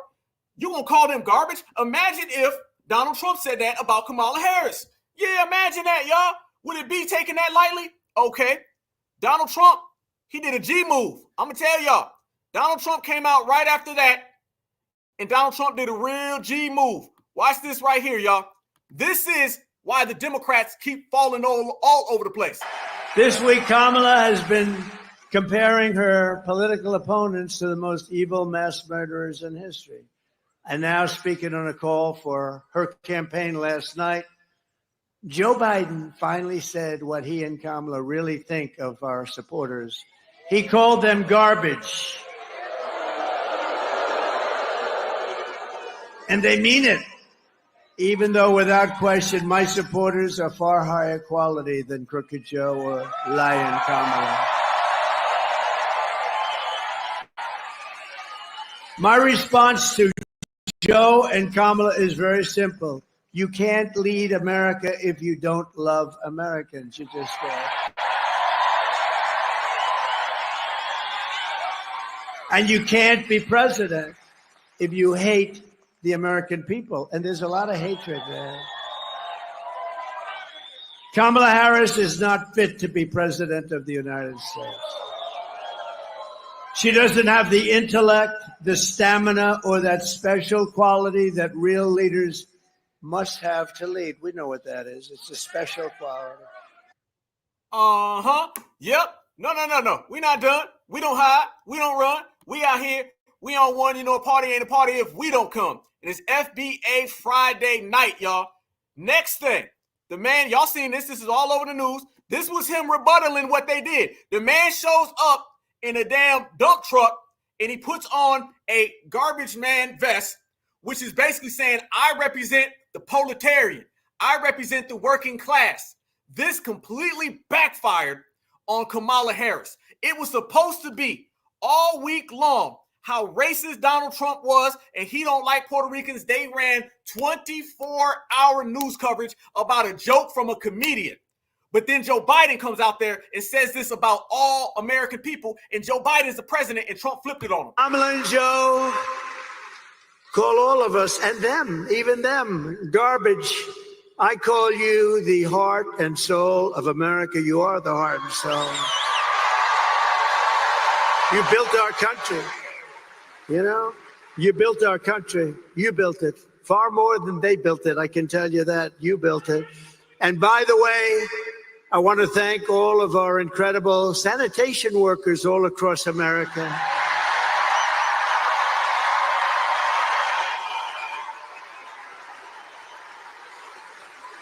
Because they work hard. They really do work hard. Kamala and Joe call all of us, and them, even them, garbage. I call you the heart and soul of America. You are the heart and soul. Yep. Okay. No. We going there, family. We got a few days left. We're going to do it the right way. Let's check this out. Not to mention, like we said, the man pulls up in a damn dump truck, which I thought was a brilliant move. This is all about this truck is in honor of... How do you like my garbage truck? This truck is in honor of Kamala and Joe Biden. How do you like my garbage truck? The man pulled up in a garbage truck. Family. This is what you talk about. This is the way that they're upset. He did this exactly how you're supposed to do. The way that they took that joke from the Puerto Rican thing that they did, that's what the Democrats were supposed to do. They're supposed to run with that. Somebody's going to give that to you. Then in the political world, that's what you do. Well, guess what ended up happening in the process? In the process, he took what they did and he ran it back on them. This is high stakes politics. This is the way you play the game. And he flipped it back on them. And I'm cool because I'm telling you right now, I don't care if he pulled up in a dump truck, an armored truck. I don't care if he pulled up in a toy truck. I want Donald Trump to win because I simply want Kamala Harris to lose. So if it works for them, fine, cool. I'm going to make it be clear. It's all about getting the failure and the policies of the Democratic establishment out the paint one way or another. So I was sitting here cheering. I said, that's a G move. Y'all know why I support the truck, and you know why I support Donald Trump playing them games and flipping it on them? I'm going to tell you right now, because of this right here. Watch what Kamala Harris says about illegal immigration. Watch her policies if she wins. Don't tell me that the dump truck is bad. Don't tell me MAGA's wrong. MAGA can be right until November 5th, okay? Because that's going to stop this. We must acknowledge we are a nation of immigrants. What? And I will work with Congress to pass immigration reform, including an earned path to citizenship. We must acknowledge we are a nation of immigrants. And I will work with Congress to pass immigration reform. Hold up. Wait a minute. Hold up. Family, certifieds, have we not been on the bumper of the Democratic Party about that whole we are a nation of immigrants? Let me tell you what nation of immigrants really means, y'all. Nation of immigrants means immigrants built America. Immigrants built America means they get your reparations. There you go. It ain't rocket science. It ain't hard to tell. Very, very goddamn simple. She is still saying we are a nation of immigrants. We done called her out. We done exposed it. Joe Biden said the same thing. Barack Obama said the same thing. Hillary Clinton said the same thing. We've been calling this out for how long? And they still, within a few days of the election, she had this press conference, press release speech, and she said immigrants built this nation. Family, we've been saying it for how long that that's what they've been trying to do. And she's still saying it. Don't let nobody say that they don't understand what the policies are of Joe Biden and Kamala Harris. And don't let nobody say they don't know what Kamala Harris's policies will be if she wins. She's still saying that immigrants built America, and this is a nation of immigrants, y'all. I'm done. At this point, if you ain't thinking about the couch or you ain't thinking about the dump truck and Donald Trump, then you are obviously an op of foundational Black Americans. Point blank, bottom line. I'm telling you now, this has been a clear thing that they've been running on. We've been talking about this for the longest. That nation of immigrants. Family, think how long we've been pressing them about that. Think how long we've been saying foundational Black Americans built America. Think how long we've been saying that this migrant crisis is out of control. And you mean to tell me within 1 week of the election, she's still saying that immigrants built America? She ain't changing. Nope. She just said right there. She said, yeah, all y'all FBA running around here talking about y'all built America. Yeah, all y'all Black Americans who say that this is y'all land, to hell with y'all. Sounds very similar to when she said, I ain't going to do nothing specifically for y'all. No. 3 years she's been on the scene. And we've been saying that FBA built America. She still won't acknowledge it. Have y'all heard her ever say FBA built America? Have you ever heard her say that this is the nation of American freedmen? Nope. And remember, Joe Biden just said a year ago that illegal migrants built this country. That's your policies right there of Kamala Harris, y'all. Yeah, she said that was her going away speech. That was her final speech that she was going to give to be presidential and to say it, go home and watch election night as the numbers roll in. That was her last call. And in her last call, she squeezed in that illegals built America. Don't talk about the immigrant stuff, okay? Don't let her sit to say immigrants built America. They talk about illegals. When you talk about immigrants today, you talk about illegals because that's the majority. She threw in there at the end, they built America. That's it, y'all. That's it. Listen to what Kamala says, and you know what Kamala's policies will be as president. You mean to tell me, out of all the things she could be talking about right now, she made it a point to tell you that immigrants built America and this is a nation of immigrants. I don't care if FBA been delineated. I don't care if FBA been standing on principle. I'm still going to tell her because she's talking to all of them. What I told y'all, whenever somebody comes out and they say that this is a nation of immigrants, that is a dog whistle to the whole damn world. Come to America. Why you think that Haitian guy was saying, I just voted for her? Why you think on last week's episode, I showed you those African guys saying, we don't want Donald Trump. No. We want Kamala.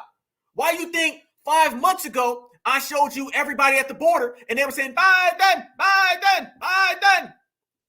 Whenever you hear, and they're the only ones, whenever you hear the Democrats, Joe Biden, Chuck Schumer, Kamala Harris, Hillary Clinton, whenever they get on national TV and they say this is a nation of immigrants, that's telling everybody to come up. Understand the system of supremacy. Understand the way it works. Understand the way it functions and operates. They're out there specifically saying that because they can't just say, hey, y'all come, y'all come. But I can tell y'all this is y'all nation. That's her saying this is their nation. That's what she's telling y'all. She said this is their nation. Come on in. Chuck Schumer gave a press conference on a Wednesday at 12 o'clock, and he said we want 11 million. Stacey Abrams said America is documented and undocumented. Joe Biden said we want to surge the border. Joe Biden also said that this is a nation of undocumented immigrants and they're already Americans. That's what Joe Biden said. Yes, he did. And Kamala Harris in her going away speech said it. She would only say that, y'all, if that was the lasting message that she wanted to show the world. They're not going to do anything about immigration. Kamala Harris wins. And based on her own testaments and her own testimonies, Kamala Harris wins. You're going to get mass immigration further than what we've ever seen. Hell, we're already living in what we further have ever seen. We've already seen a migrant crisis that does not go on anywhere in the world but here. It's going to be massive.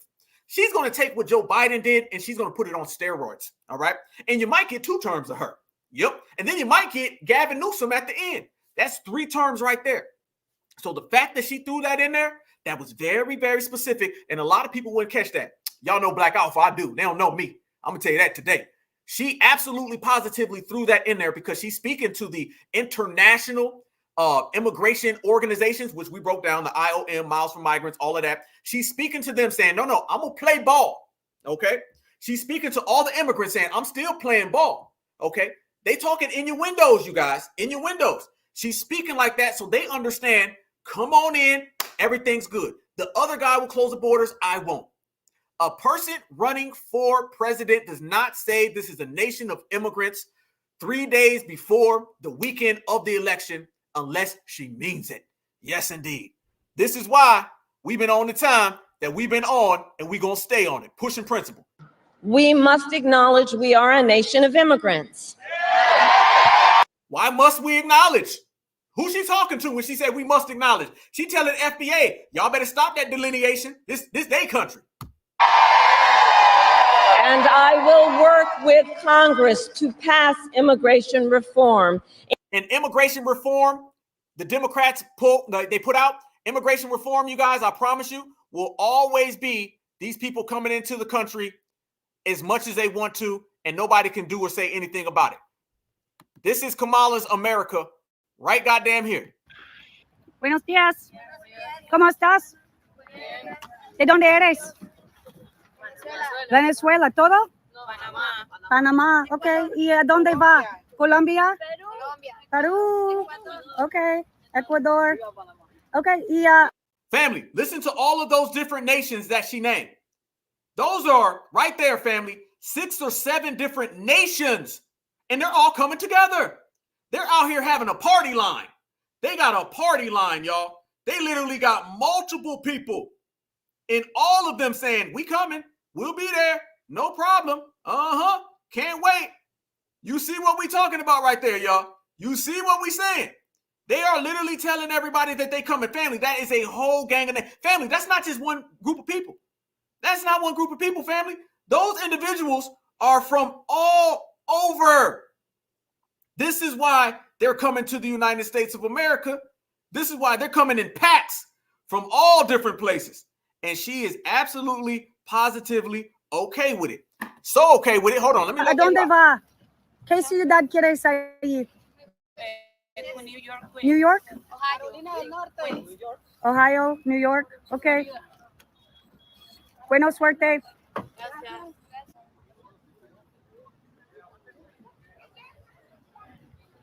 ¿Cómo estás? Bien, bien. ¿De dónde eres, ah? ¿De dónde eres? República Dominicana. Dominicana. ¿De dónde eres? Honduras.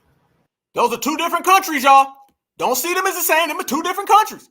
Honduras and Mexico are 2 different countries, y'all. Look at that. 2 different countries, but in the same line, though. Ecuador. That's another country. Ecuador. Todo. Ecuador.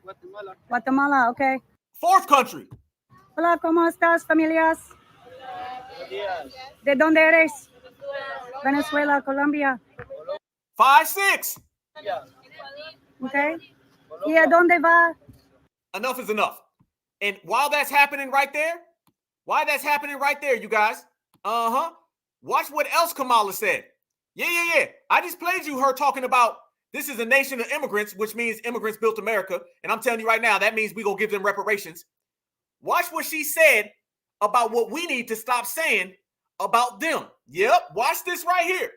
This is what Kamala says. Oh, she took it even further, y'all. Oh, you thought it was bad when she sat there and said that immigration built America. This is a nation of immigrants. Do you know she went on and she lectured everybody? And she started calling out everybody who calls out the migration invasion. Look at what you just seen at the borders. Look at all the statistics we just proved. Look at what you see when you walk out your house. And Kamala tells a different story. Kamala says there ain't no problem here.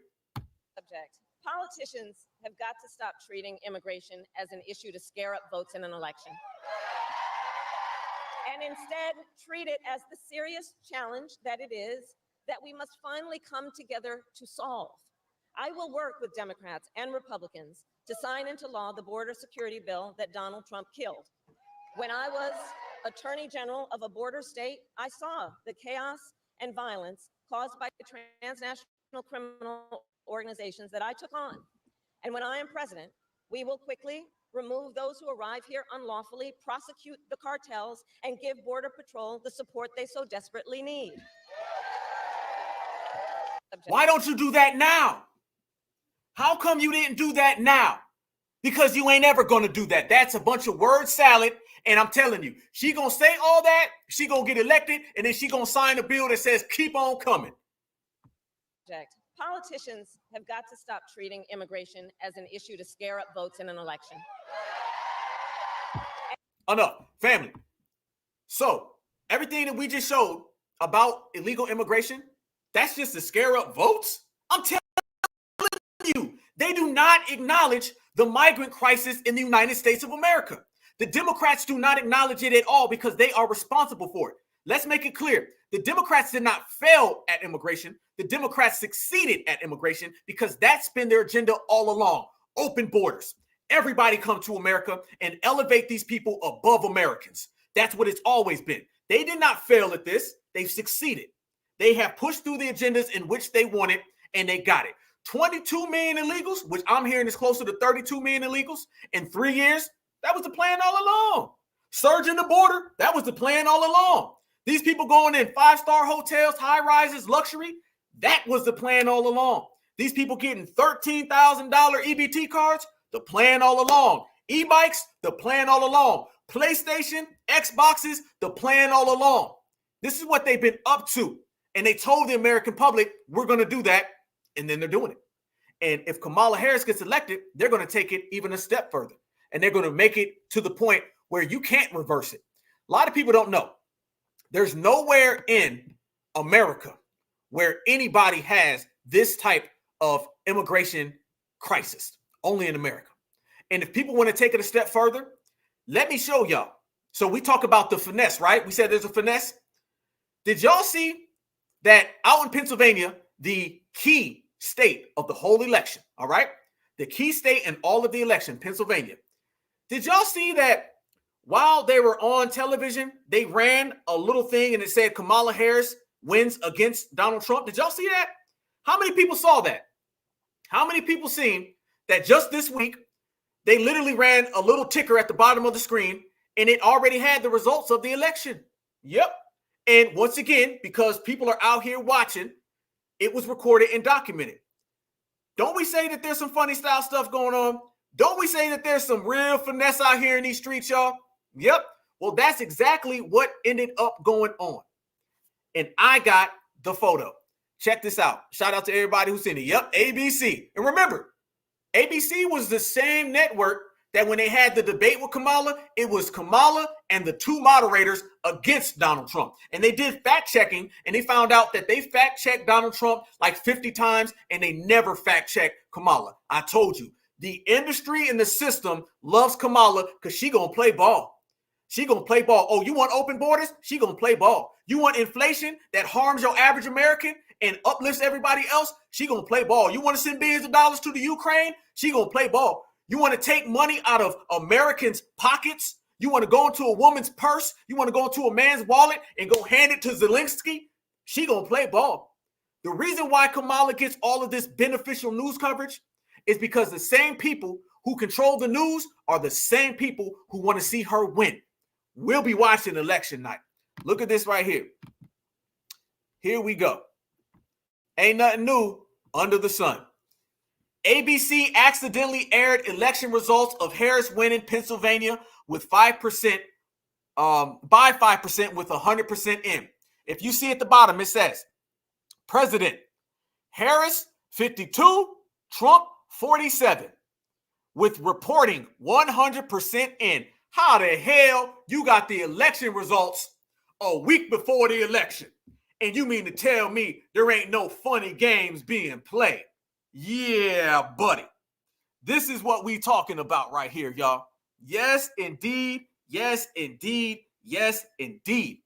They can try to pass this off, because I'm telling you right now, they're going to try to pass this off as every little excuse in the book. Oh, y'all just lying. Y'all just mad. They're going to do that, y'all. That's what they're going to do. That's what they're going to do. Trust me. Trust me. They already have a whole agenda where they can just dump all this stuff off on crazy people. They have a scapegoat. They have a scapegoat. They're going to do a lot of this junk, and then they're going to try to scapegoat people so they can dismiss you and say, you don't know what you're talking about. That ain't true. Family, you see it for what it is, and that's why the American public is on it. And that's the main way that you're going to be able to handle it, by the American public being on it. That right there clearly shows you what it is. Yep, same as the last time. It ain't nothing new. You know what I'm saying? This has been done previously. And as you look at it right there and you observe it, then you can see, man, oh man, oh man, they is out here on a whole different game plan. They are out here on a whole different game plan. And I'm not surprised. So you mean to say that they already have this locked in? And let me say this as well. I'm going to say this as well. If somebody, and y'all screenshot that, by the way, can you imagine if they had the lottery, the Mega Millions, and 7 days before they announced the lottery, they already had the winner's name, where they live, and how much money they're getting? You would say that that was fraudulent, right? You would say that that was some funny style play. Trust me, there'd be some lawsuits too, wouldn't there? So how come the same thing can happen with election? Family, never in my life have I seen somebody post the results to the election 7 days before the election. And notice again, every time you see these situations, who do they benefit? Simply, if you were being an investigator, let's go ahead and investigate. If you were simply doing an investigation, if you were a detective, and you look at every single time you see foul play, it always benefits one side. Then you would clearly say, I got my evidence and I got my prime suspect. Simple as that. Tell me the last time. Let me ask y'all. When was the last time you seen any of these subjects benefit Donald Trump? Do any of these foul play? Think about it. 99% of the time you see something that's off balance. You see something that's very fishy, you know, like posting the results before the election. Have you ever seen that happen and it benefited Donald Trump? I haven't. It seems like 99.9% of the time you hear about some type of foul play, it always 100% absolutely uncorrupted benefits the Democrats. If you were a detective, you got your prime suspect. Imagine if you never see somebody get robbed until one individual's around. This person get robbed, that individual's there. That person gets robbed, this individual's there. Every time people get robbed, you always see one person's face. You're going to say, well, damn it, your ass is the prime suspect. Simple as that. So this is why folks are really, really, really watching it, really, really examining it and going for it. I'm going to take it a step further. I'm going to tell y'all something as well. This is something else that happened that we've been out here really G'd up and watching real precisely. A lot of people don't know this. In Pennsylvania, they had actually had some real disturbing things occur. In Pennsylvania, watch Pennsylvania. I'm going to tell y'all how it's going to go. I'm going to tell you how this is. what's going to end up happening, in my opinion, Donald Trump is going to win Georgia, North Carolina, Arizona. Perhaps I'm hearing an outside chance of Nevada, which means he's going to have all of the southern swing states, including the 2 on the West Coast. Then all eyes are going to turn on to the Midwest and the Rust Belt. Family, I'm telling you now, this is gold. This right here is ratings gold. You better be locked in to the Black Alpha Network, y'all. I'm telling you, don't miss a thing. Don't miss a thing. It is going to be the Super Bowl with 1 minute left, and the best player in the league on the best teams got the ball. And they got to drive all the way down the field to get a touchdown to win. It's going to be 30 seconds left in a basketball game, and Kobe Bryant got the ball. I love Kobe. Rest in peace. I love Allen Iverson too. Certified salute. It's going to be the 12th round of a championship fight, and you got the 2 best boxers in the world. It's going to come down, this election, I'm telling you, it's going to come down to those Rust Belt states. Trump is going to sweep the South and the West Coast. Then all eyes are going straight up to Michigan, Wisconsin, and Pennsylvania. And from what I understand, Michigan going to go, Wisconsin going to go, and Pennsylvania goes last. And if Pennsylvania goes last, then everybody's watching. It's basically going to be, I believe, and I don't believe this is going to be factual, but I believe there's going to be some funny style stuff, so bear with me. I think they're going to have some things happen where she may win Michigan. Because let me tell you, if Trump does everything that I just said, only way she can win is she's going to have to sweep. She's going to have to sweep. If he wins North Carolina, Georgia, Arizona, Nevada, which I'm hearing clearly he's going to win 3 of those, all he has to do is win 1 state, y'all, from the Rust Belt. He's got to win one state from the Rust Belt. That is it. Okay? You're going to see, and I believe she may get Wisconsin, and then Michigan, and then the whole world's going to be watching Pennsylvania, and whoever wins Pennsylvania is going to win the election. It's going to come down to 1 play. 1 play, you're on the 15-yard line, and you got the ball, and whoever wins Pennsylvania wins the election. Everybody is going to be tapped in. Everybody's going to be watching. And I believe, yes, Pennsylvania will decide. Absolutely, absolutely, absolutely, absolutely. And this is why Pennsylvania has had a lot of weird stuff. What I just showed you in ABC, guess what that was, y'all? Pennsylvania. They know Pennsylvania is it. Pennsylvania is the big dog. That's the dance. So once again, if you are a detective, okay, I'm just asking. I'm talking to my certifieds. If you are a detective and you believe that there may be some funny style stuff, and it's all going to come down to Pennsylvania, and that's the place where you're seeing them already show the damn election results, you're going to say, hold up, we got prime cause now to go ahead and press charges, right? It's real funny, real funny that a lot of the strange things are happening in Pennsylvania, the #1 spot. You mean to tell me that's the place where everybody's watching? And that's the place that you're starting to see the most funny style things happen? Family, we gonna be here Tuesday, okay? Anybody, listen, we got 1.1 thousand people in here. Subscribe right now to the Black Alpha Network. Certified salute to all my brothers and sisters who are already subscribed. But make sure that you subscribe now and hit the like button while you're here. I need you to. Smash that like button because we are going to have empirical election coverage. And I'm going to be talking to y'all on the phone line so we can all examine this thing on how it turns out. I'm telling you, it is going to be must-see TV. It is going to be ratings gold, y'all. We're all going to be sitting here watching as it all boils down. So I think that he will win, and I think she might start plucking off the 3, and it's going to come down to Pennsylvania. Let me also say this. They want it to be like that because they're going to do some theater stuff. They're going to be like, oh, my God, she was down. She needed 3 states, and she got all 3 of them. I'm saying this now. Let me tell you how it's going to go. So it's documented so we can come back if it happens that way. I believe Trump will win factually. I believe that she may win unofficially. And y'all know what I mean, okay? Y'all know what I mean when I say that. Like I always say, if you see a middle schooler fighting Mike Tyson, you know the only way the middle schooler going to win is if he does some finessing, all right? That's basically what it is. So we're going to sit back and we're going to watch the whole thing play out. And I'm telling you, we all going to be here. And somebody going to say they calling this. We're going to pull it up. Boom, boom, boom, boom, boom. And it's on. Look at this, though. Let me go there. I say that to say this. I built for that so I can put this on the table. Do you guys know, which was not reported on the news, it was heavy on social media. Shout out to everybody who's out there on social media. I did a massive space about this. A lot of different people from backgrounds called in, and they talked about all these different websites where you have people out there watching. I showed you guys the footage of the guy saying he did this, and it came back that. People at voting machines, ballot boxes are being set on fire. A lot of crazy things go on, okay? Nothing's new under the sun. But do you guys know that in Pennsylvania, again, the same place that I already showed you who's going to win, and they had the damn numbers, right? Real funny. Do you guys know that they were turning away people at the actual voting polls, and there was some type of weird foul play going on?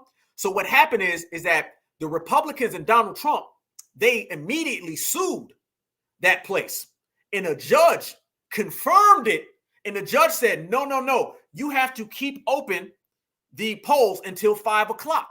They had a victory. Politically, they had a victory. A lot of people don't know this, fam. A lot of people don't know this. This is what ended up happening. So while this ended up occurring, everybody ended up watching it, and they said, okay, we need to go ahead and run it back. The news didn't cover this. But my question to you is this. What in the world did this judge find out was true? The people, and then you seen citizens, they were like, yo, we're being turned away. And I'm understanding that the people who worked at the polls, they said, just give us your stuff and we'll turn it in later. Yeah. So basically somebody said, go ahead and give me your car and I'll bring it back to you tonight. You think they're going to bring it? Go ahead and give me your purse or your wallet and I'll return it tomorrow at 6. You think you ever going to see it again? That's what I was hearing. They said, we're closing today early and give us your card. Tell us who you vote for. And then we'll go ahead and put it in and we'll get back to you. That's what we're hearing. So Trump and a bunch of people, they called in and they sued. And the judge came back and said, hell no. What was that?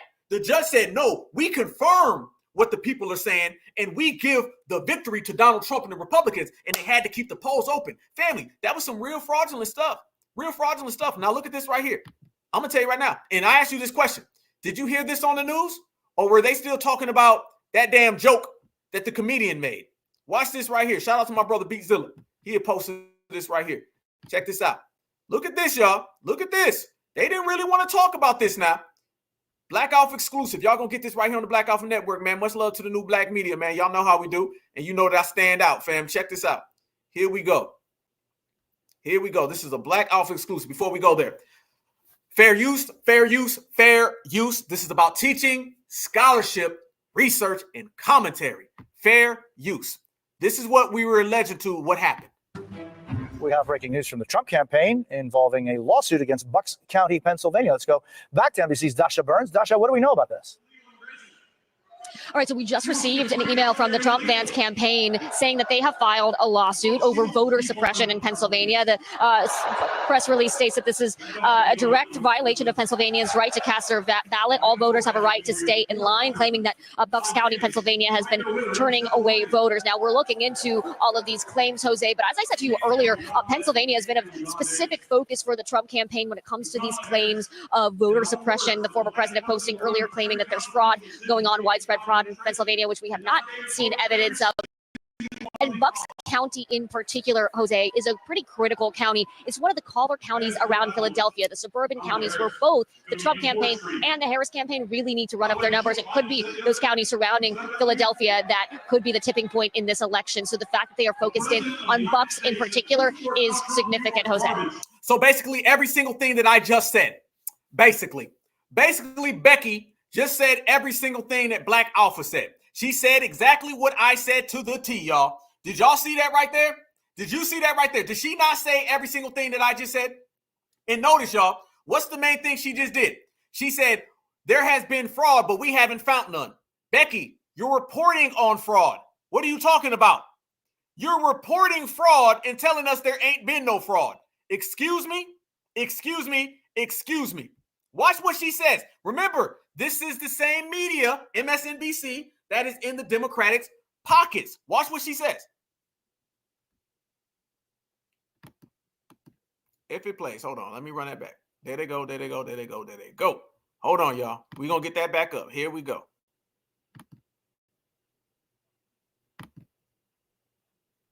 We have breaking news from the Trump campaign. have not seen evidence of. And Buck's former president posting earlier claiming that there's fraud going on, widespread fraud in Pennsylvania, which we have not seen. Suppression, the former president posting earlier claiming that there's fraud going on, widespread fraud in Pennsylvania, which we have not seen evidence of. The judge seen it though. But the judge seen it though. So she's sitting there saying, you notice how she had to throw that in there. You literally have a judge who said Donald Trump is correct. There is some type of voter intimidation or voter fraud. And she's saying we ain't seen none. Why did she have to throw that in there, y'all? Why did she have to throw that in there? She threw that in there because it's the same thing that we're talking about. They are going to scapegoat Donald Trump as a felon, and they're going to scapegoat his supporters, and they're going to scapegoat anybody if something funny occurs. Look at it right there, y'all. And I say this to anybody listening, allegedly, this is what they're going to try to do. Watch it right there. She sat there and said, well, we ain't seen none, while she's reporting that the judge seen it. The judge seen it, Becky. Come on. Now let's go there. If Donald Trump said that there was some type of voter issues going on, the judge, within a matter of hours, the judge said, you're right. Go ahead, handle that. And then the news reporter says, we haven't seen any. You see how even that is slanted towards the Democrats? What I told you, every single case of foul play always seems to benefit the Democrats. Go back to 2020. Come now, look at all across America, all the videos that are going viral. They all benefit the prime suspect. I'm talking about 100 to 0. You ain't even got half of one that benefits Donald Trump. You ain't got half of one that benefits Cornel West or Jill Stein. You got different people on the ticket. How come none of these other people are the beneficiaries of foul play? Every time you see foul play, it always benefits the blue at 100% of the time. If you were a detective, you got your prime suspect. So I want y'all to notice how she just did that right there. And she tried to say, well, we don't know yet. And notice how also she said Donald Trump's been focusing on Pennsylvania. Yeah, everybody's been focusing on Pennsylvania. And this is why we say Pennsylvania is a hotbed place that everybody's watching for. Watch this right here too, family. I'm going to show y'all this as well. Donald Trump came out and he made a statement. Look at this, okay? Donald Trump comes out and he says this statement right here for the fam. Watch this. Here we go. Donald Trump says, there they go. Donald Trump said, we caught them cheating big in Pennsylvania. Must announce and prosecute now. This is a criminal violation of the law. Stop voter fraud. Check Kamala's new lawyer. We are on them all this time. Who would have ever thought that our country is so corrupt? Donald Trump made a statement about this. All right. This is a guy who's running for president. They act like he's not a person running for president. They act like what they call him. All those names they call him, they act like that's who he is. Family, we start saying things about individuals. We be here all day long talking about Kamala and Joe Biden. So let's go there, family. It was confirmed that there was some funny style issues. The judge even confirmed it as well. So all across the board, you see absolutely positively 100% this was a confirmed situation, and they do not want to acknowledge or admit what we just seen. This is what we're talking about. You're getting this right here on the Black Alpha Network. And if you think this is something, family, you just wait until Tuesday. There's a bunch of unseen things that we don't even know yet that are going to happen. But we're going to be on the front line like we always are when it goes down. So you seen that right there, y'all. And I want to bring that to the family because let me tell y'all this. Think about this. Think about how serious that is. And think about how little you've seen it. All right? Think about that, y'all. We're talking about the biggest swing state in America. We're talking about 7 days before the election when that occurred. We're talking about voters being denied. We're talking about the candidate sued the place. And we're talking about the judge that confirmed what Donald Trump said. And you ain't heard a peep of that on the news. The news ain't said one word about it. If it was not for social media, you wouldn't even know that happened. You mean to tell me, family, that there ain't some funny style stuff at play here? I don't know about anybody else, but a presidential candidate that's suing for foul play and getting awarded a victory should be front page news everywhere. But instead, they're still talking about a joke from a comedian. Really, though? Yeah, exactly. Check this out right here, family. As we speak about that, not to mention all that stuff about garbage and all that stuff that, you know, they don't really ever want to acknowledge. Look at some of the things that they've been saying about Donald Trump and his supporters. You think they'd say this about Kamala supporters? You could put half of Trump supporters into what I call the basket of deplorables. They're racist, sexist, homophobic, xenophobic, Islamophobic, you name it. Or Puerto Rico, where I'm in my home state of Delaware, they're good, decent, honorable people. The only garbage I see floating out there is his supporters. You said over the weekend, referring to it, there's a direct parallel to a big rally that happened in the mid-1930s at Madison Square Garden. Well, you were comparing that rally to a Nazi rally? Look, I'm comparing it to the hate that came out of this, and I think they confirmed that. You stand by that comparison, though, to a Nazi rally? Look, the rally, you saw it for yourself. I'll let the American public make the decision of what they saw. What about you, though? So I know what I saw, and I'll just leave it at that. Do you think Donald Trump is a fascist? Yes, I do. Yes, I do. Damn. And that's cool. They just let it ride. That's all good. This is what I'm saying. The reason why we have to talk about this, family, is because all of this affects the narratives of America. You can't have a migration invasion that's affecting black people. Remember, you guys, that the migrants get dropped off in communities that occupy 70% of the black population. I was the first one in the new black media to expose that and blow the lid off of all of that. You know what I'm saying?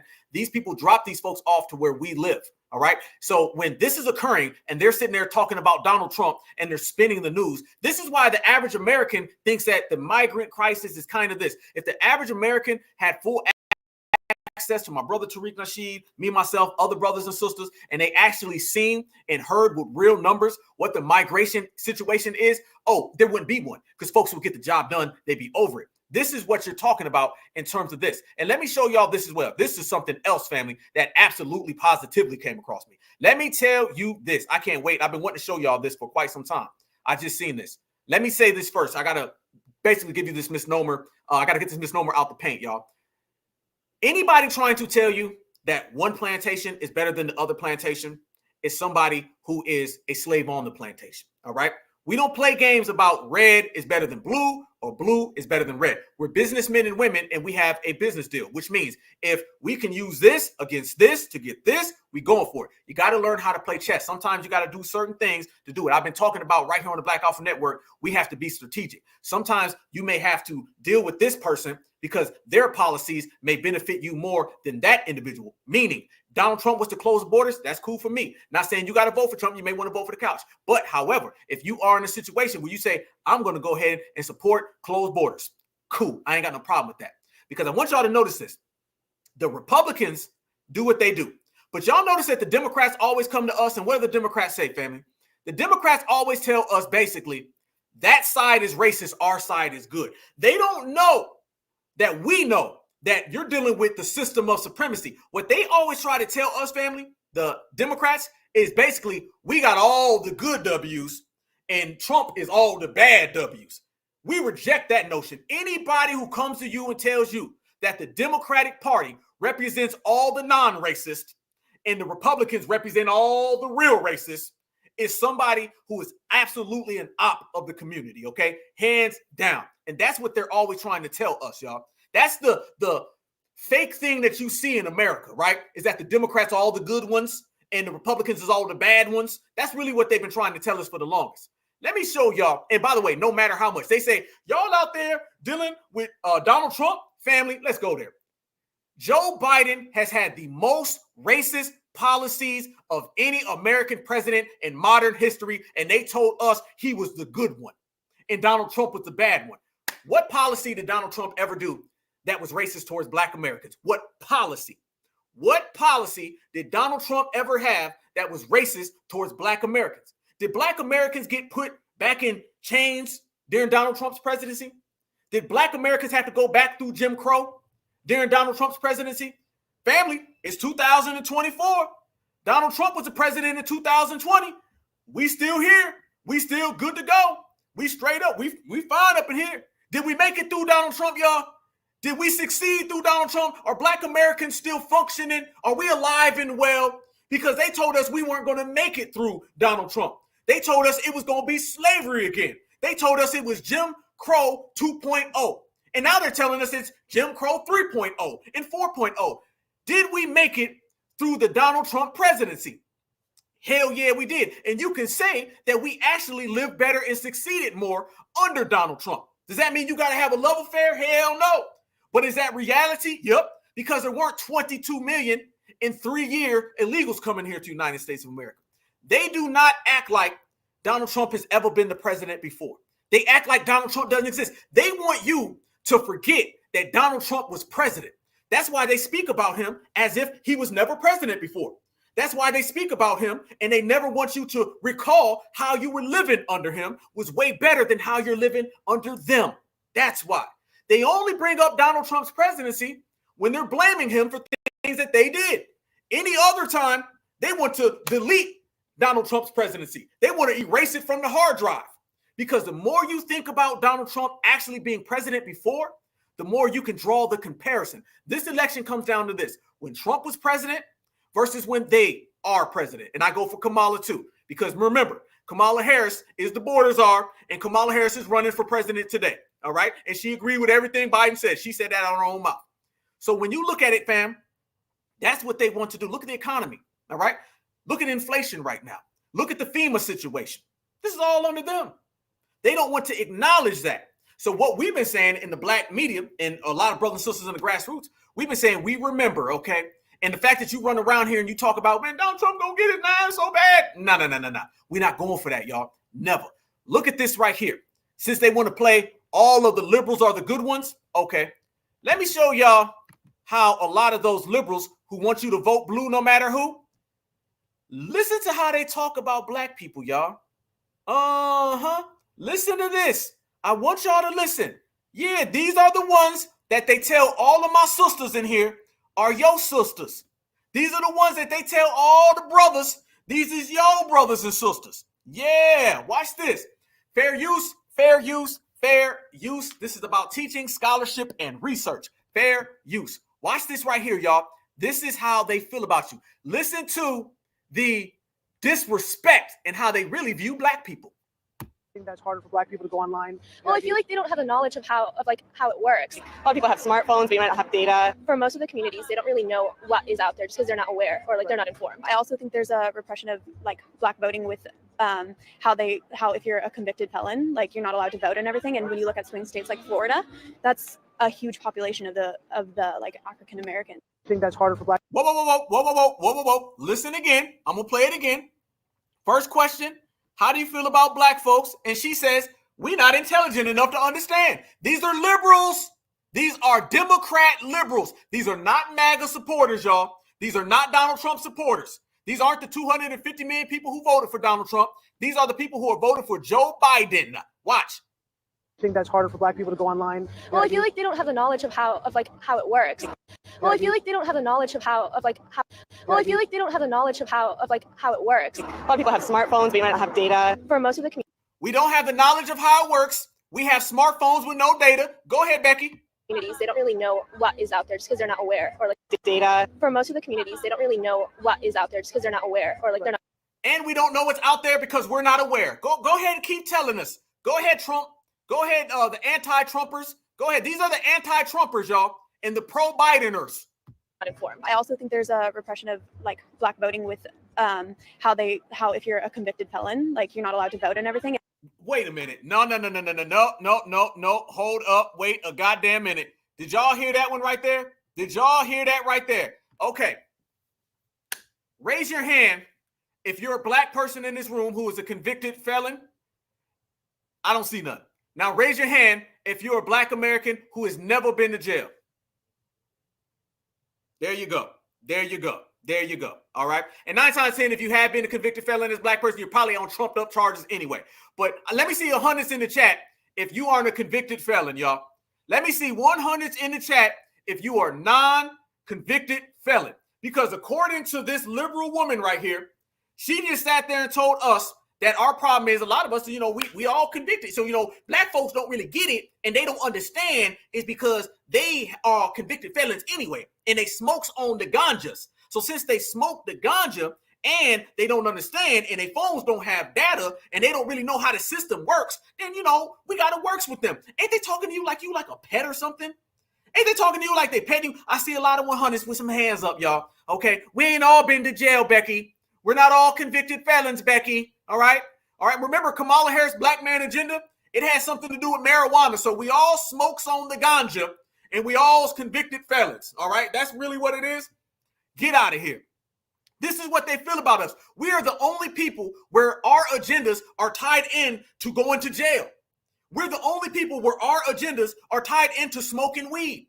Now, notice they don't ever have things that don't send us to jail. They don't ever talk about the aspect of jail where we get focused on, targeted, and we get railroaded. Notice that, family. Anytime they start talking about jail and black folks, it's, you know, they go to jail. They go to jail all the time. That's just who they are. Let's help those jailbirds. It's always that energy. It ain't ever, hey, man, they get railroaded. They get sentenced at higher degrees for lesser crimes. They have economic crimes because we don't give them the resources in their communities. It's never anything accurate or beneficial to us to stop the system of supremacy. Remember that, y'all. You never have being victims of the system of supremacy policies. You always have policies that continue to keep you as a victim of the system of supremacy. Remember that right there. If it's a law that stops black folks from being targeted, you won't hear nothing about jail then. You won't hear nothing about convicted felons then. But if it's a law that says, you know how bad they are, they'll sign you up real quick. This is what I'm talking about. These are the Joe Biden, Kamala Harris supporters. These are not conservatives. I'm going to run this back again, and I want you guys to check every single time you see something that's off-coded. Watch again.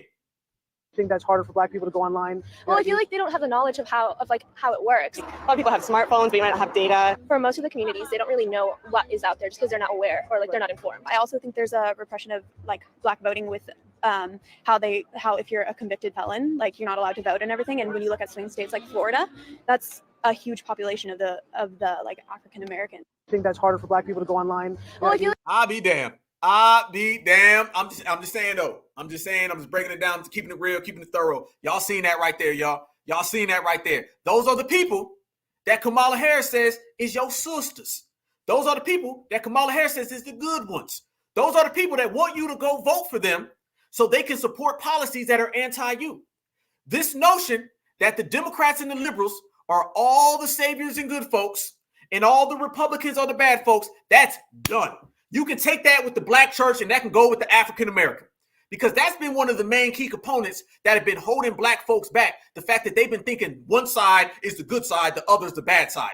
We don't operate like that. It is policy over party. It is policy over person. I don't give a damn what you talking. I don't give a damn what you selling. What your policies look like. If your policies are not beneficial to us, then you will not be getting the vote. And you will not sell me a fake friendship coming from all of these other communities. Never, not at all. That's what they've been doing, y'all. I could not wait to show y'all that one, because this shows you again, that's Kamala Harris's America, y'all. And remember, people who vote for the Democrats, you're sharing your vote with them people right there. And a lot of these people been coming out the woodwork, and we've been talking about these nobodies that ain't got no business out here speaking on the black community. They ain't got no business out here speaking on what's real. And I'm going to say this right now, and y'all know I've been saying it for the longest. We did a space the other day. I appreciate everybody who tapped into the space the other night. That broke a lot of records, man. I appreciate that, y'all. Make sure, while we in here right now, while I got y'all, please make sure that you smash the like button, okay? This is how we grow. Make sure you smash the like button. Everybody's in here.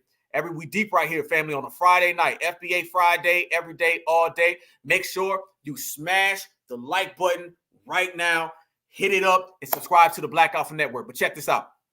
I've always been telling everybody that one of the biggest problems that we have is the Democrats don't just have power over black people politically.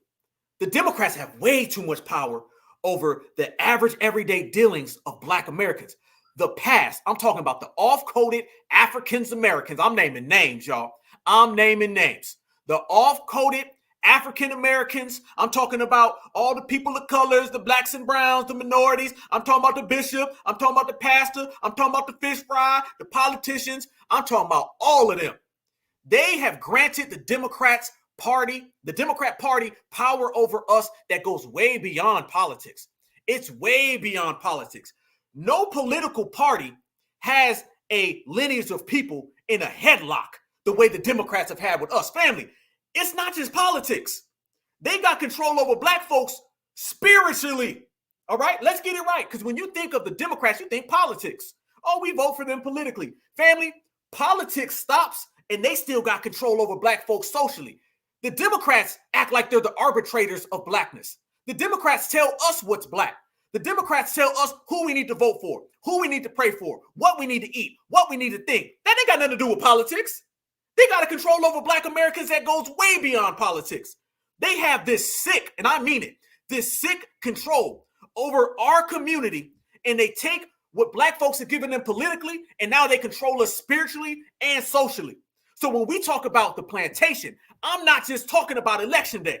They got a control over black folks that goes beyond election day.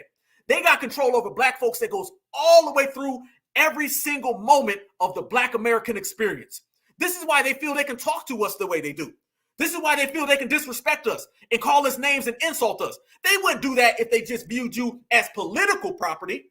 They do that because they view you as social property. You are them. They got a barcode on you. Very, very arrogant, very, very, very insulting, and it's got to go. This is why this election is very prominent that we get off that plantation. Remember, y'all, the slave master didn't just have political control over the slaves. He had all control over the slaves. Family, they go to our churches and talk politics. America has something called separation of church and state. All right? Name me the last time you seen a Democrat go to a Latino church or an Asian church. They don't do that. They violate every single code when it comes to us. They call us out specifically. They tell our women we control y'all and do what we tell you to do. They told us last week, Michelle Obama said to all black women, your husband don't love you if he votes for Donald Trump. They would never talk like that to nobody else because they have absolute control over us. It is a sickening thing, y'all. It's beyond politics. I used to be one of the people who say, hey, man, they politically control us too much. And then I started to examine, analyze, and observe it. And then I realized, hell no. They party got power over us beyond politics, y'all. It's everything. It come down to what we drink at night. It's like, man, what y'all gonna do? To be honest with you, the Democrats play God to black people. I'm going to take it a step further, y'all. I used to say that they play, slave master. I don't think that anymore. I think that the Democrats play God to us. And they send out all of their little minions to talk reckless to black Americans and say things that they would never say to nobody. You don't talk like that to Mr. Mutombo. You ain't talking like that to me. You don't go talk like that to Mr. Yao. You ain't talking like that to me. You don't talk like that to Mr. Sanchez. You ain't talking like that to me. What makes you feel you got the power to talk different to me that you don't talk to nobody else? Who gave the Democrats the right to tell black American women your husbands don't love you? Who gave the Democrats the right to tell black American men you don't love your woman? Who gave them the power? That ain't political. That's social. That's a social control they have over us. I'd be damned if a political party that only comes around every 4 years has absolute control over us. They tell us what our kids need to do. How the hell does this happen? There are some shackles that go beyond politics when you start talking about the Democrats. The black church telling black folks a vote for Donald Trump is a vote for picking cotton, or telling us that y'all needs to vote for us. If not, it's going to be Jim Crow. Really? Really, y'all? That's what they talk to us about? Now, if you use that same example and say, okay, you want to use slavery as an example for voting? How come you don't use slavery as an example for reparations? They'll get quiet. And then they send out all these little minions to start talking reckless. Let me show you one of the main ones. We sitting here talking about a rapper whose last album went aluminum, all right? This album went aluminum foil, okay? His mama didn't even buy the damn album, all right? This is bad. Your mama don't buy the damn record. This man can't even stream a record. The damn streaming services said, your music is so goddamn whack, you can go ahead and keep it. We are not going to pollute our streaming services to have this on there. Let me show this about Little Sassy, all right? Did y'all see what Little Sassy came out and said? Did y'all see what Little Sassy came out? All right, and by the way, all my folks in Atlanta, I've been here for years. Little Sassy been out there getting hands put on him in Atlanta for a long time, okay?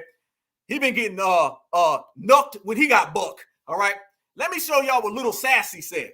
Little Sassy thought he was going to come out here and disrespect black folks again, because it goes back to what I'm speaking of about the Democratic plantation. And trust me, everything I just mentioned is cool.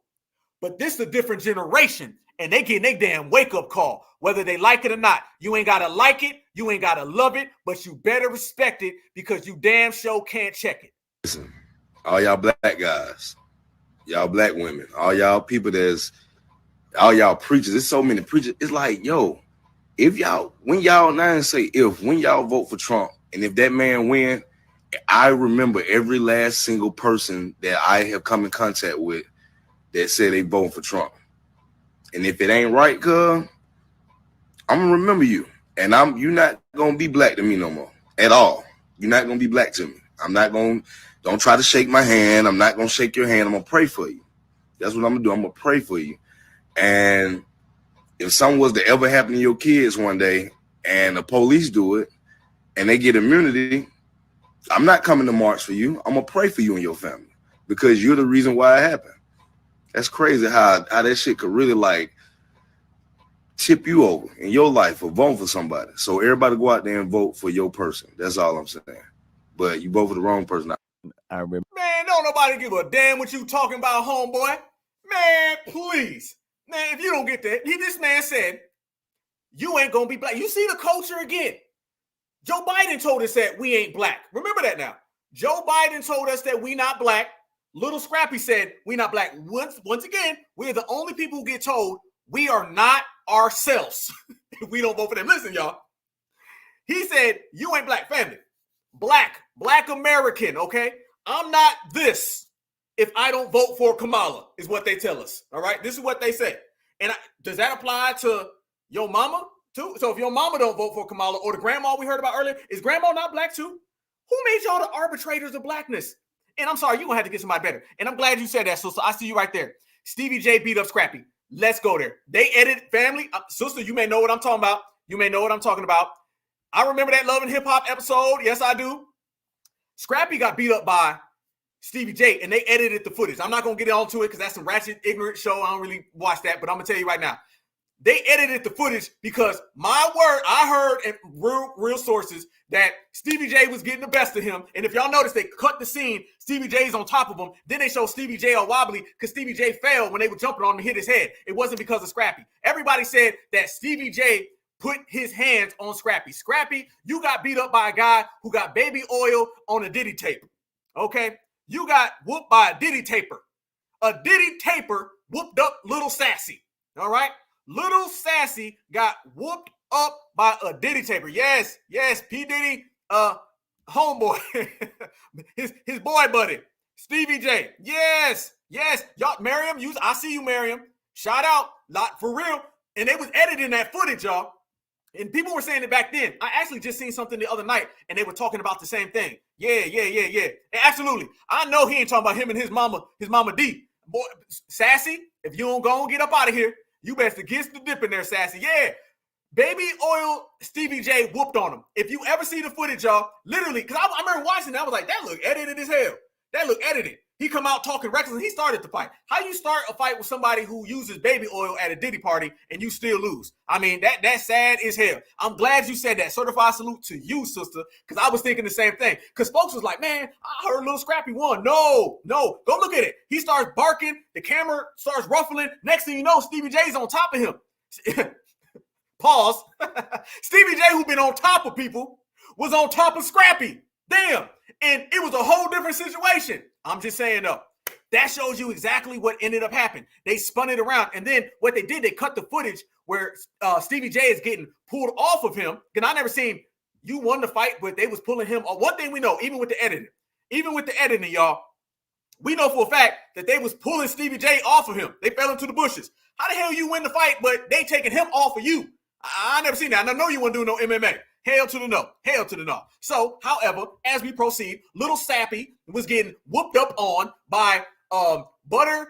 What's the name? Stevie J, Baby Oil, Butterfinger. I'm not gonna go there. I heard some other stuff, but we're gonna put that there for another day. This is what ended up happening. And when Stevie J got up, Stevie J was wobbling because people were trying to break it up. Stevie J hit his head on the ground. It had nothing to do with Little Sassy. So no, you got whooped on, homeboy. So you can take that. Yeah, Scrappy can't scrap. Damn, good one. I gotta catch that. That is going up on the board. Yep, Scrappy cannot scrap. Bad damn day. I'll be honest with you. Scrappy look old. Scrappy look super old. Boys, matter of fact, family, do I got to do it again? Did little Scrappy get the I done mess with FBA before and after picture? He looking real old. He look rough in them streets. Did he get the unburdened? All right. Did he get the unburdened? Did Baby Oil Stevie J put the hands on him? He looked twisted, tangled, and toe up. Yep, twisted, tangled, and toe up. That's what he looked like. Did he get that too? I'm telling y'all, man, there is a very, very clear pattern of what happens to people when they mess with FBA. They go from left to right. They go from left to right. They go left to right. And I got to say, good night. Little sassy, you better get out of here, man. Little John don't even rap and he was better than you. How Little John, the hype man, a better rapper than you? All right? This man music was trash. This man ain't never sold nothing, man. Your last album went tablecloth. All right? They don't even make tablecloth. Your album went tablecloth. How the hell it do that? How you got an album to go tablecloth? You got a podcast that if you don't even go near Atlanta, you wouldn't even know existed at all. You ain't on nobody's top 50. You ain't on nobody's top 250, 550, 650, 750. You ain't on nobody's top list. Somebody tell me one quotable line from Little Scrappy. Tell me a quotable rap. I can't think of one. You ain't got no quotable lines. Your rhymes is trash. You ain't got no hit records in the last however many years. Anything you've ever done because Little John, you had Little John and 50 Cent rocking with you, and you couldn't sell 50 Cent of records if you don't get the hell up out of here. Matter of fact, Little Scrappy may be the worst rapper ever. He may be, let me tell you something. Little Scrappy makes Silk the Shocker look like Nas. And I like Silk. Certified salute to Silk.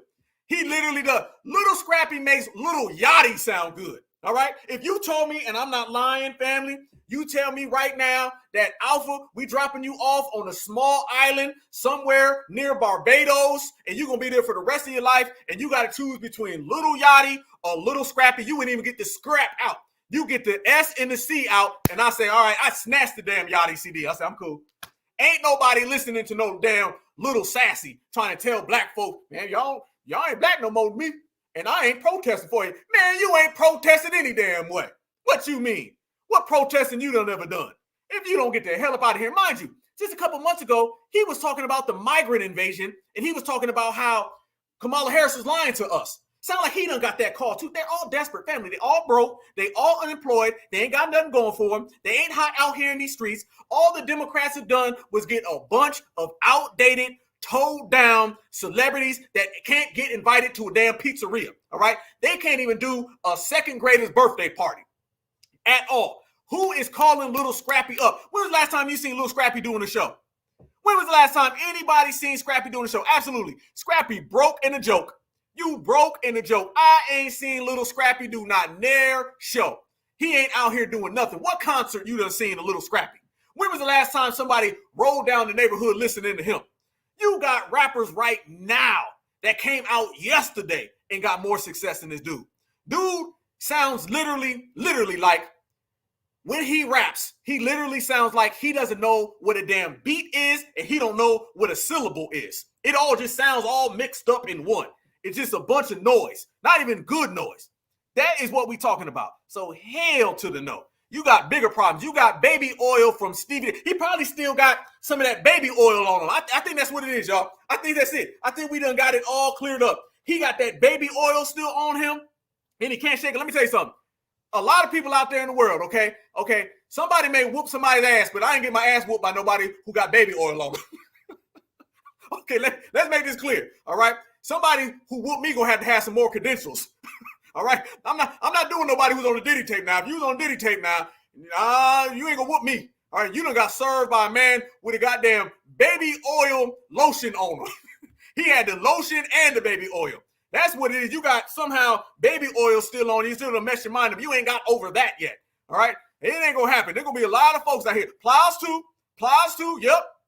Same for Plies. I just seen Plies the other day. Plies had a W woman hop on stage, and he was rapping at a concert. Nobody was even there. Plies had a W woman jump on stage, and the W woman was probably about 5'2", and she was 3 feet taller than him. You do the math. All right. So these outdated people, Luke, trash, Plaz, trash, Sassy, trash, all Democratic shields. Come on, y'all. Come on. Can we at least, family, can you at least go get a rapper who good on SoundCloud? All right. Can we get somebody good on SoundCloud? There's a lot of rappers in the world today. All right. You can go find one. Don't get me no damn rapper who sounds like he's at a goddamn talent show in the 3rd grade. Not even the 3rd grade. I'm going to tell you right now, I out-rap Scrappy when I was in the 3rd grade. And I mean that. I ain't even lying. Listen, I could cat hat in the back and out-rap this man in circles. I rap circles around this guy. Straight up and down. So hell to the no. Hell to the no. Hell to the no. I'm going to take a whole lot of advice, but it ain't going to be from nobody who got whooped by a man who's known for putting baby oil on other men. G-check, G-check, G-check, checkmate. Goddamn little sassy. Boy, y'all better go get me somebody who at least went gold. Family, at this point, Democrats, I will take somebody who went wood. All right? Let me tell you something. Can you get somebody who went plastic? Get somebody who went plastic. Don't go get nobody who went tablecloth. Tablecloth ain't going to cut it. Tablecloth is bad. Tablecloth is not getting the FBA's attention. Never, ever, ever, not at all. G-check. That's sad. That man had to, hey, V8, let me tell you something. You know you got whooped when VH1. VH1 had to edit your footage. You know what I'm saying? You got whooped so bad by Stevie Baby Oil J that you had to have VH1 help you out. All right? I done seen some people get whooped before, but they didn't have to go get VH1 to edit the tapes. You had to go get the tapes edited by somebody who has Diddy tapes. All right? So VH1 had the tapes and had to edit it by somebody who whooped you who's on Diddy tapes who were edited. If y'all don't get out of here, yeah, boy, yeah, yes, indeed. Yes, indeed, yeah. Yeah, he got baby oil son. You ain't lying. Y'all wrong. Hold on. Y'all wrong. I got to put these up. Y'all wrong. Y'all, yeah, but he went tablecloth. Yes, indeed. Y'all wrong for that, boy. Y'all wrong for that one. Yes, indeed. All the way live, y'all. Yeah, Jermaine Dupri. I don't know. Jermaine Dupri, you about the same height as Plaz. You done fumbled the Janet Jackson bag, so you better go and get up out of here. What do you say, man? A plastic tablecloth? Straight up and down. That man went tablecloth. If you know, he didn't even go coaster. At least go coaster. God damn. Your name, I can't name not one little scrappy rap. Google said he went tablecloth. Checkmate, sassy. And speaking about family, y'all think I'm playing? Let's go there. It is FBA Friday night. We in the building all day, every day, and all of these suckers is out here getting G-check. Am I correct? Yes, indeed. Family, did we not say they out here tired in these streets? Family, you know I wouldn't show you unless I got receipts to prove it. Did I not say that cosplaying, that faking the front, that out here trying to act like foundational Black Americans are your family members, out here trying to get the FBA vote, cackling through every interview and trying not to get FBA to stop getting on your bumper? Did we not say that that was not going to be a problem, family? We said they was going to have issues, right? Well, since we said it was going to be issues, since we said you're going to have a hard time trying to get FBA to vote for you, and since we said cosplaying wears these folks out, did y'all happen to see this right here with Kamala, though? Look at Kamala. Family, Black Alpha, I'm going to say it, and I'm going to show it. If I don't show it, that means I ain't going to say it. Look at Kamala, y'all. She's tired, y'all. She's sleepy.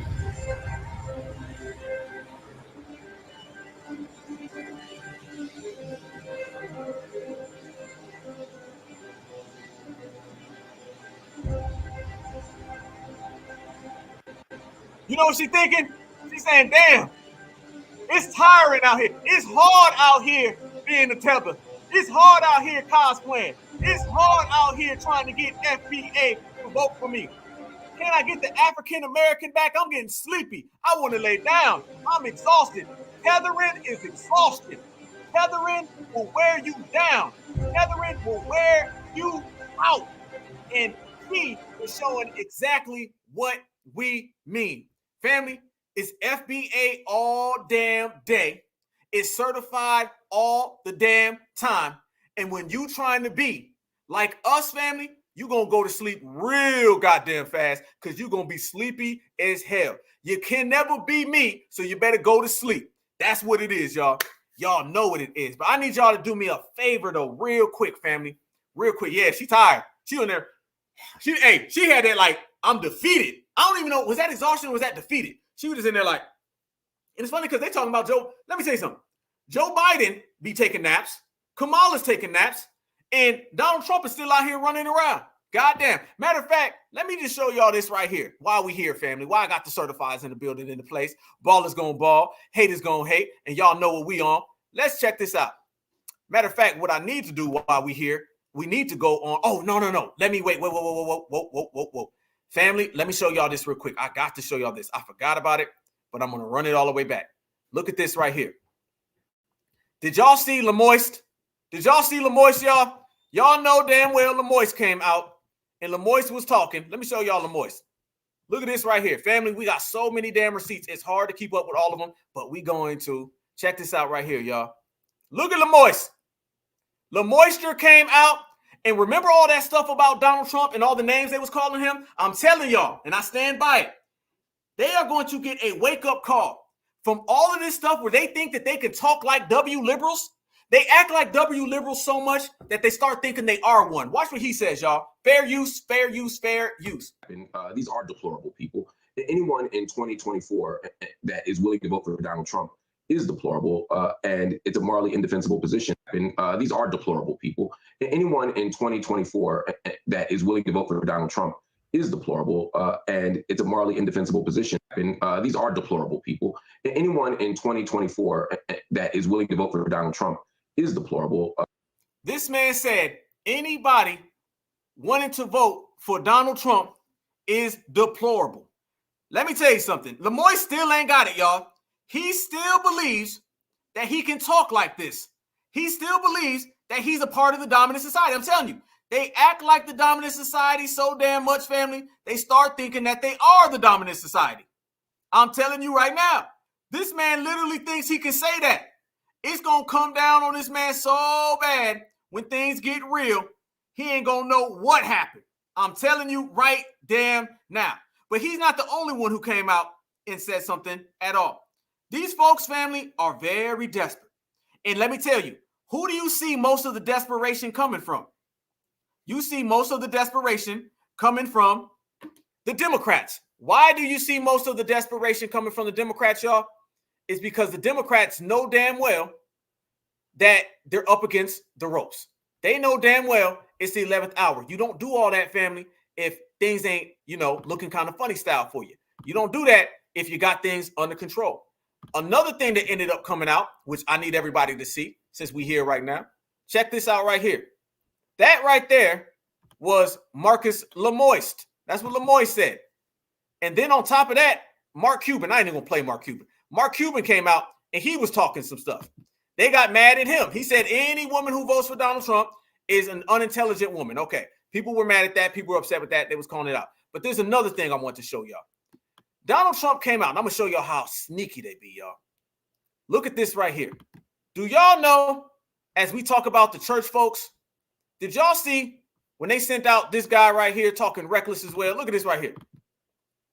Look at this right here. Marcus Lemoyne, don't he? He looks tired too. I'm telling you, we be wearing them out. All these folks be getting wore down trying to be like FBA. It's a full-time job. Look who they just sent out here, y'all. You know it wouldn't be real unless we showed y'all some Percy Earl. Look at Percy Earl. I'm a single issue voter. My single issue is Donald Trump. He is the most despicable ass human being walking the face of the earth. And all of y'all out here talking about 3 cents for gas. This man wants to destroy your personhood. And so there's got to be at least one of us out here that ain't explaining about the earned tax credit or the child tax. We're saying that this is a white supremacist who is trying to destroy everything that we have fought for over the last 50 years. And I ain't got time to explain to you every damn detail about policy. This man cannot be the president of the United States. We can talk about policy after we defeat his ass. You feeling me? So that's my point. Family, is that not the most off-coded thing you've ever heard? Is that not the most off-coded thing you ever heard? Did he say, who cares about policy? Let's defeat them? Did he just hit us with the after the election? Is that what y'all just heard, family? Did I just hear we'll hold him accountable after the election? I believe that's what I just heard, y'all. We will hold him accountable after. I'm sorry, I got to do it again, y'all. Percy Earl. My single issue is Donald Trump. He is the most despicable ass human being walking the face of the earth. And all of y'all out here talking about 3 cents for gas. This man wants to destroy your personhood. And so there's got to be at least one of us out here. If Percy Earl don't get out of here, look at this man. He said, who care about gas? He said, I don't even care. I don't care about gas. I don't care about food. I don't care about eating. I'm just going to vote for him. I don't even give a damn. Let's just do it. They ain't explaining about the earned tax credit or the child tax. We're saying that this is a white supremacist who is trying to... There you go, family. I guess Joe Biden ain't either, though. I guess Joe Biden's a savior. There go that savior talk. Destroy everything that we have fought for over the last 50 years. And I ain't got time to explain to you. You ain't fought a day in your life. Only thing you done fought for is the last butter biscuit. If it's the last butter biscuit, that's what you done fought for. You ain't lifted a finger against supremacy. I'm tired of all these old, outdated folks running around here trying to make it look like they was fighting. Let me tell you what a lot of the old people told me from the 1960s and 70s. They tell me all the time that half these old people running around here talking about they marched with Martin. No, the hell they didn't. Talking about they fought for rights. No, the hell they didn't. All of this fake lies that we hear about these people, how much they did in the 60s. No, the hell you didn't. Let me tell you in the words of Jada Kiss, all right? I'm tired of hearing about old brothers who had it. It be the same old brothers who ratted. Who cares? Every damn detail about policy. This man cannot be the president of the United States. We can talk about policy after we defeat his ass. You feeling me? So that's my point. This man said we can talk about policy after we defeat him. Really, really, really though. Yes, that's what they believe, y'all. That's what they believe, but they cannot achieve. All right, that's it right there. So, again, ain't nobody giving a damn about no damn Percy Earl. Percy Earl, your days is over one way or another. All right? Your butter biscuits are over, family. You ain't getting none no more. And the reason why Percy Earl is so damn mad is because Percy Earl has to live in a day and age where he can't do and say anything he wants to. That's why. Percy Earl loved it when he could go get the fish fry. Percy Earl loved it when he can go get some ham hocks. Percy Earl loved it when he can go get some of Kamala's bathtub collard greens. He's having a rude awakening that he about to go back to sleep forever. He having a rude awakening that he can't get nothing. He having a rude awakening that everything that he done lied for, all the master that he done jumped on, all of that ain't paying no more dividends. Family, let me tell y'all, we gonna pop our collar. Now we gonna do some damn collar popping and some celebrating up in here. These old folks, outdated folks, off-code folks, out of line folks, it's all about to be the unemployment folks. They about to be the unemployment folks with nowhere to go. They are mad for a damn reason. Trust me, I don't give a damn what he said.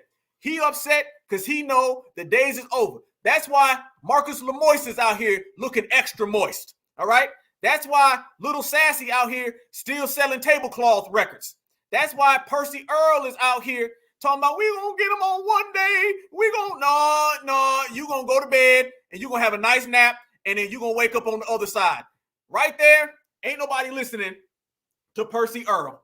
Percy Earl, what you can do, you can have some fish fry and sit your ass down, partner. The hell out of here. That's some Percy Earl trying to tell us something. You don't get the hell about it. We make cartoons about you. I ain't listening to no damn person that we make cartoons about.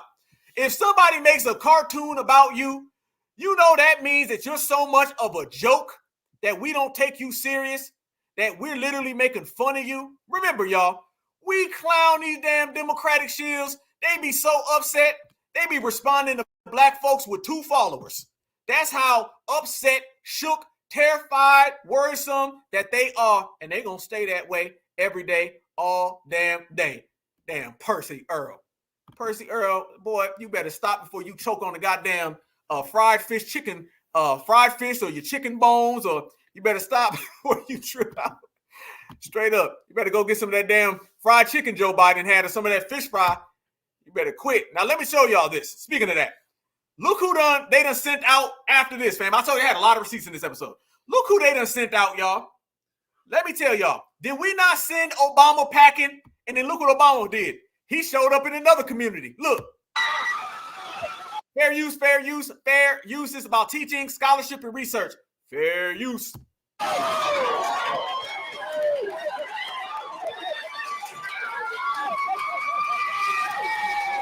First of all, somebody's got to take the goodies, man. I know you guys been working hard. Oh, man. Halloween cookies. Look who he showed up to, y'all. They done sent Obama to the people of color. To the people of color. Look, y'all. He done went to the people of color. We sent Obama. This is why we ain't worried about Percy Earl or Earl Percy or fish fry or fried fish or chicken bones or neck bones. This is why we checked these people to the point he had to go over here and deal with Becky Selena Sanchez. Look at this. Barack, no. Look at that. He can't come around us no more. Look at that. You don't see no damn certified black folks in there. He looked like he in the same damn bingo hall that I seen Tim Walls. He having a Halloween special. He went and gave out some Halloween cookies to the people of color. You went from trying to talk to black Americans to giving out cookies on Halloween to POC Americans. If you don't get the hell out of here, Barack Obamas. This is what we doing, y'all. I told you he done went from Barack Obama to Barack Old Obama. He done got olds overnight. Yes, indeed. They done sent that man over there. And he know he can't come around here. You know why you can't come around here, homeboy? Because it's something simple. It's something that we call over here on the Black Alpha Network, G-checking and regulating. And once we get to G-checking, once we get to regulating, once that commits, Barack Obama got to kick rocks. That's what we've been on. And when we say that they've been out here trying to be real funny style with the news, y'all, we say that, we mean it, we stand on it. Let me show y'all this right here. Donald Trump comes out. This is how slanted the news is. So we done went through a lot of different things. I want to show y'all this right here. Donald Trump comes out and Donald Trump says he wants to protect women. Do y'all know Kamala Harris jumped on that and Kamala Harris says he wants to protect women. He wants to stop women. Watch this, y'all. Watch how the news spins things. We'll comment on the former president. We'll comment on the former president Donald Trump's remark about women and whether they like it or not. And listen, it actually is, I think, very offensive to women in terms of not understanding their agency, their authority, their right, and their ability to make decisions about their own lives, including their own bodies. And this is just the latest on a series of reveals by the former president of how he thinks about. I said, well, watch this, y'all. So she said that Donald Trump said that he's going to protect women whether they like it or not. She tried to say it was very, very bad and reprehensible. But watch the whole clip and watch what Donald Trump was really saying. I'm going to do it whether the women like it or not. I'm going to protect them. I'm going to protect them from migrants coming in. I'm going to protect them from foreign countries that want to hit us with missiles and lots of other things. Wait a minute. I thought Kamala said that you said you were going to protect women whether they like it or not. She's trying to turn it into something about abortion. What he was saying is that he's trying to protect women whether they like it or not from migrants. You know, the same migrants that she said built America. This on a series of reveals by the former president of how he thinks about. I said, well, I'm going to do it whether the women like it or not. I'm going to protect them. I'm going to protect them from migrants coming in. I'm going to protect them from foreign countries that want to hit us with missiles. And did Donald Trump right there not clearly say that he's protecting them from migrants? And he literally said, he said it. I'm protecting you from migrants and people who want to come over here and hit you with missiles. That was evidently clear, y'all. So you see the ways that they go so they can stop the truth. This goes to show you what we're talking about, and this goes to show you what we mean. We know for a fact that out here in these streets, every single day, they're trying to come up with fake outrage. Y'all seen that fake thing, the fake Black Man Summit? Did y'all see that, y'all? They had another fake Black Man Summit. They had Fat Joe up there. He was talking reckless. No one cares what the Democratic establishment is trying to say, because we understand that the Democratic establishment is clearly operating on a whole different time zone. It's the time zone of lying, of fraudulent. It's the time zone of them trying to steal certain things. Y'all know what I'm talking about. Them trying to finesse certain things. Y'all know what I'm talking about. And them trying to make a catastrophe out of things. Look at this right here, y'all. I need y'all to see this as well. Look at this. One more thing I need y'all to see. Look right here how they did it again. Watch what Donald Trump says. And he starts talking about Liv Cheney, who's Dick Cheney's wife, who supports Kamala Harris. Yes, Dick Cheney, the war criminal, his wife supports Kamala Harris. Watch what Donald Trump says and watch how they purposely take it out of context. Fair use, fair use, fair use. Watch this, y'all. And I don't blame him for sticking with his daughter, but his daughter is a very dumb individual, very dumb. She's a radical war hawk. Let's put her with a rifle standing there with 9 barrels shooting at her, okay? Let's see how she feels about it. You know, when the guns are trained on her face. You know, they're all war hawks when they're sitting in Washington in a nice building saying, oh, gee, let's send 10,000 troops right into the mouth of the enemy. Stop. How do you guys take that? Let me tell you how I take that, y'all. He basically said right there that she is tough because she doesn't have to go to war, right? That's what he said. She don't have to go to war, so she acts tough. Look what all the news media said. Trump suggests war hawk Liz Cheney should have guns targeted at her face. Trump attacks Liz Cheney using violent war imagery. Trump says war hawk Liz Cheney should be fired upon. Trump suggests Liz Cheney should have weapons targeted at her. Trump using violent language. Do y'all know that they literally just came out and they said they want to open an investigation on Donald Trump for making threats to that woman? Y'all know damn well what that was. So they twisted his words there. They twisted it back. And Kamala Harris came out and said, this is just so bad. Let me frame it for you.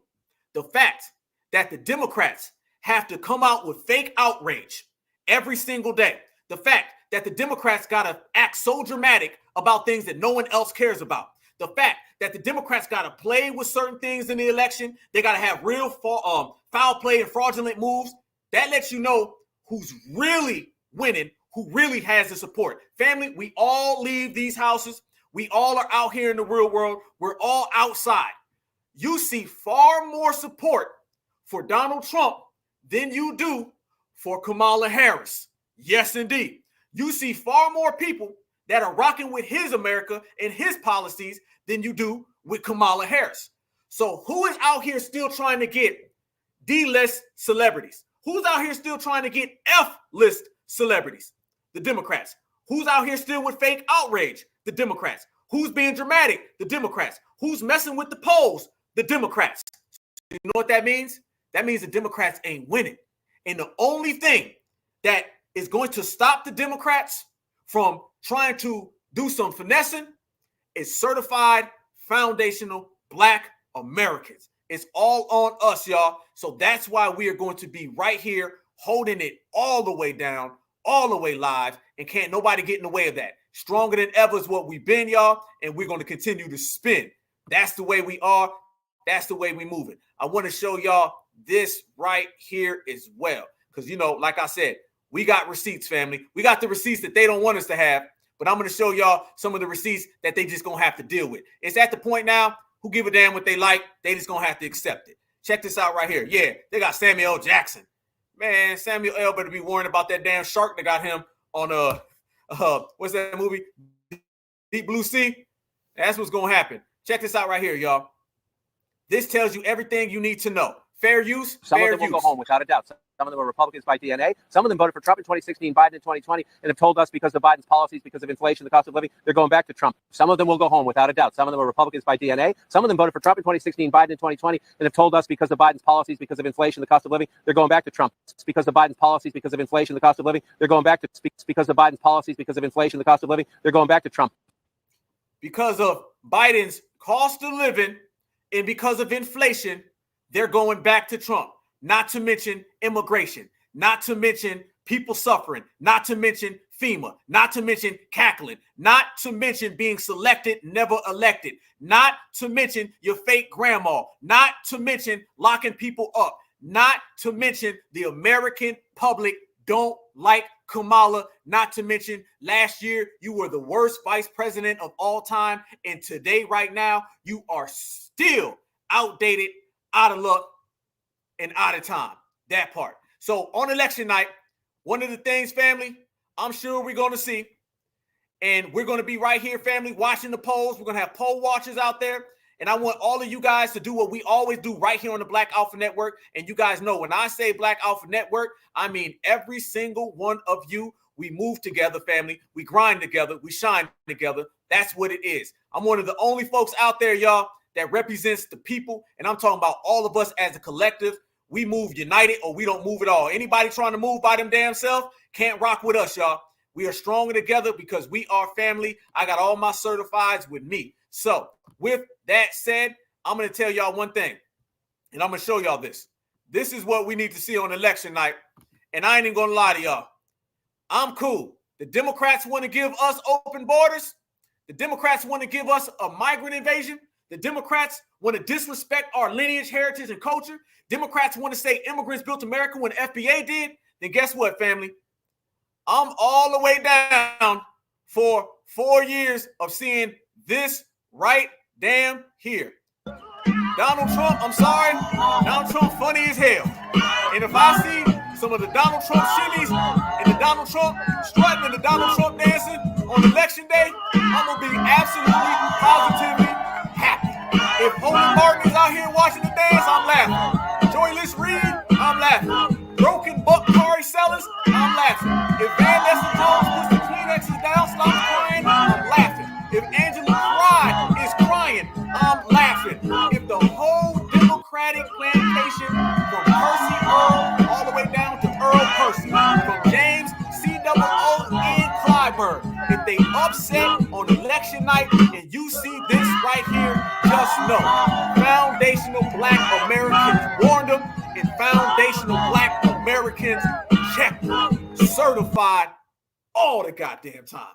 Yes, indeed. Certified salute. Family, before we rock, I need y'all to know one thing. Election night, we're going live, broadcast, marathon, everybody. We're opening up the calls. We are going to pump our signal into the stratosphere. I'm talking about the whole goddamn country and the whole world. All eyes will be on the election. All eyes will be on America. And like always, all eyes will be on FBA because there's no USA without FBA. Certified salute, Black Alpha Network. I'm telling y'all, we are going to have the best #1 coverage. Nobody's coverage will be closer than ours. Nobody's coverage will be the best. We're going to put out something better than anybody. So anybody out there thinking about doing something, you ain't rocking with us. You ain't getting close to us. We're going to have it certified because I believe in every single one of y'all. We've been in this. We said we was going to start strong. We was going to finish strong. We bang with who we came with, okay? We are going to end this thing in this election season, which has been crazy. Attempts on presidents, dropping out, lies, cosplaying. But we've been here, the Black Alpha Network, every step of the way. My day ones know we've been rocking for about 3.5, 4 years, okay? We called them out in 2020, but we weren't really then. But I bet they know me now, all right? So I'm going to be here with all of my certifieds. I need all of y'all, whatever you're doing, get the popcorn. I'm going to have my popcorn. I'm going to have 2 cell phones calls up, and we are going to rock the whole goddamn time. And we're going to bring it in the best way, the only way that we know how. That's the certified way. But before we move any further, family, there's a very, very, very, very, very, very special young lady's birthday today. And if you guys can I please have you guys say happy birthday, Chazzy, in my chat right now. Can I get some cakes and all the little birthday emojis? It is a beautiful young lady. She just turned 14 years old, okay?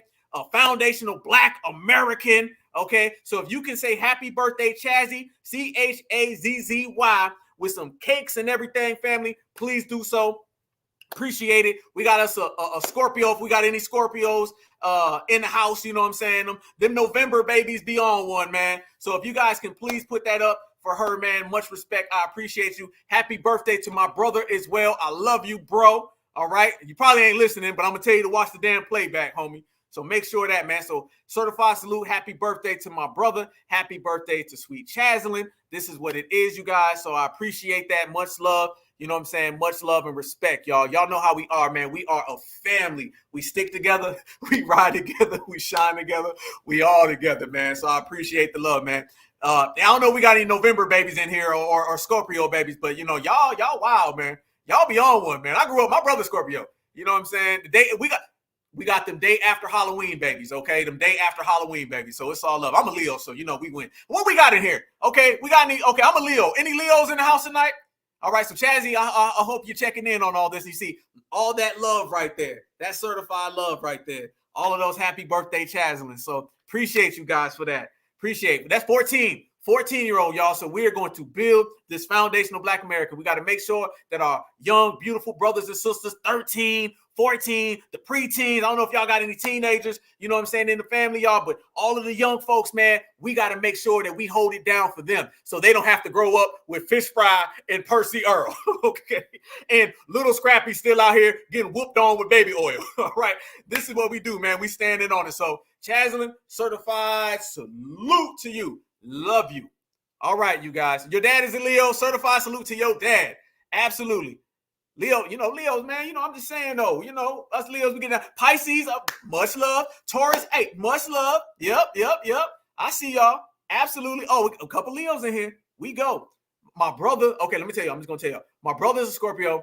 I'm a Leo. Both my parents is Aries. You know what I'm saying? So we was in there wilding out, man. Wilding out. And it was a great, good damn time. Okay, Scorpio's in the building. I see you. Y'all stay good. Y'all stay healthy, man. Y'all stay strong. Do not forget, on the way out right now, okay, make sure you smash the like button on the way out. We're going to start doing that. And when people come in, smash the like button. Halfway through, smash the like button. And if you don't do that, make sure you hit the like button on the way out the building, man. I appreciate y'all. April, Virgos, okay, I see y'all. Aquarius, I see y'all too. All right. Cancers, I see y'all too. We in here. You know what I'm saying? I'm just saying, though, we got all the different signs, you know. We was born in all these different months inside of these borders in America. So we know what it's like in the summertime, the spring, fall, and the damn winter. You don't know about that, Mr. Mutombo. You even got a birth certificate. He don't know what he is. What's your sign? I'm Jolof. I'm the Jolof sign. The Jolof sign. It's a rice sign. It's got rice on it and a zebra. That's their sign. All right. And Mr. Yao, and that go for you too, all right? And Mr. Sanchez, all right? Y'all got y'all signs. We know ours, though. You feels me? Yes, indeed. All day, every which way, y'all. Appreciate the love. Certified salute. If your birthday is coming up, certified salute. If your birthday already passed, certified salute. But let me tell you something, family. The same way that we celebrate our birthdays, that's just basically celebrating being you. Being you is a foundational Black America, y'all. We stand together. You know what I'm saying? So I appreciate the love, y'all. Appreciate y'all tapping in with me for another episode broadcast of FBA Friday. We're going to continue to do it. But remember, y'all, it's time. Here we go, y'all. Here we go. We've been waiting for this, y'all. Y'all get in here. We're going to start at 7 o'clock on the dot, all right? And we're going to go ahead all the way live marathon, and we're going to take a break when the case breaks. So if any foul play or finessing, we're going to call it out. As it develops, we're going to call it out because we've been here since day one, and we're going to be here until it get done because FBA always wins, and they already know that we already won. You can't do that, sassy. Checkmate. All right, y'all. In the building, in the place. Catch you guys later. You guys have a very, very, very, very safe weekend. Remember, these people right here, that's what happens when they deal with FBA. They still looking around, waiting for us. Don't worry, y'all, because I believe in we, and I guarantee she and the rest of them will have to deal with FBA, whether they steal, whether they fake, whatever. Foundational Black Americans still control it. FBA Friday, y'all know what it is. All right, man. Y'all stay good. Y'all stay healthy. Y'all stay vigilant.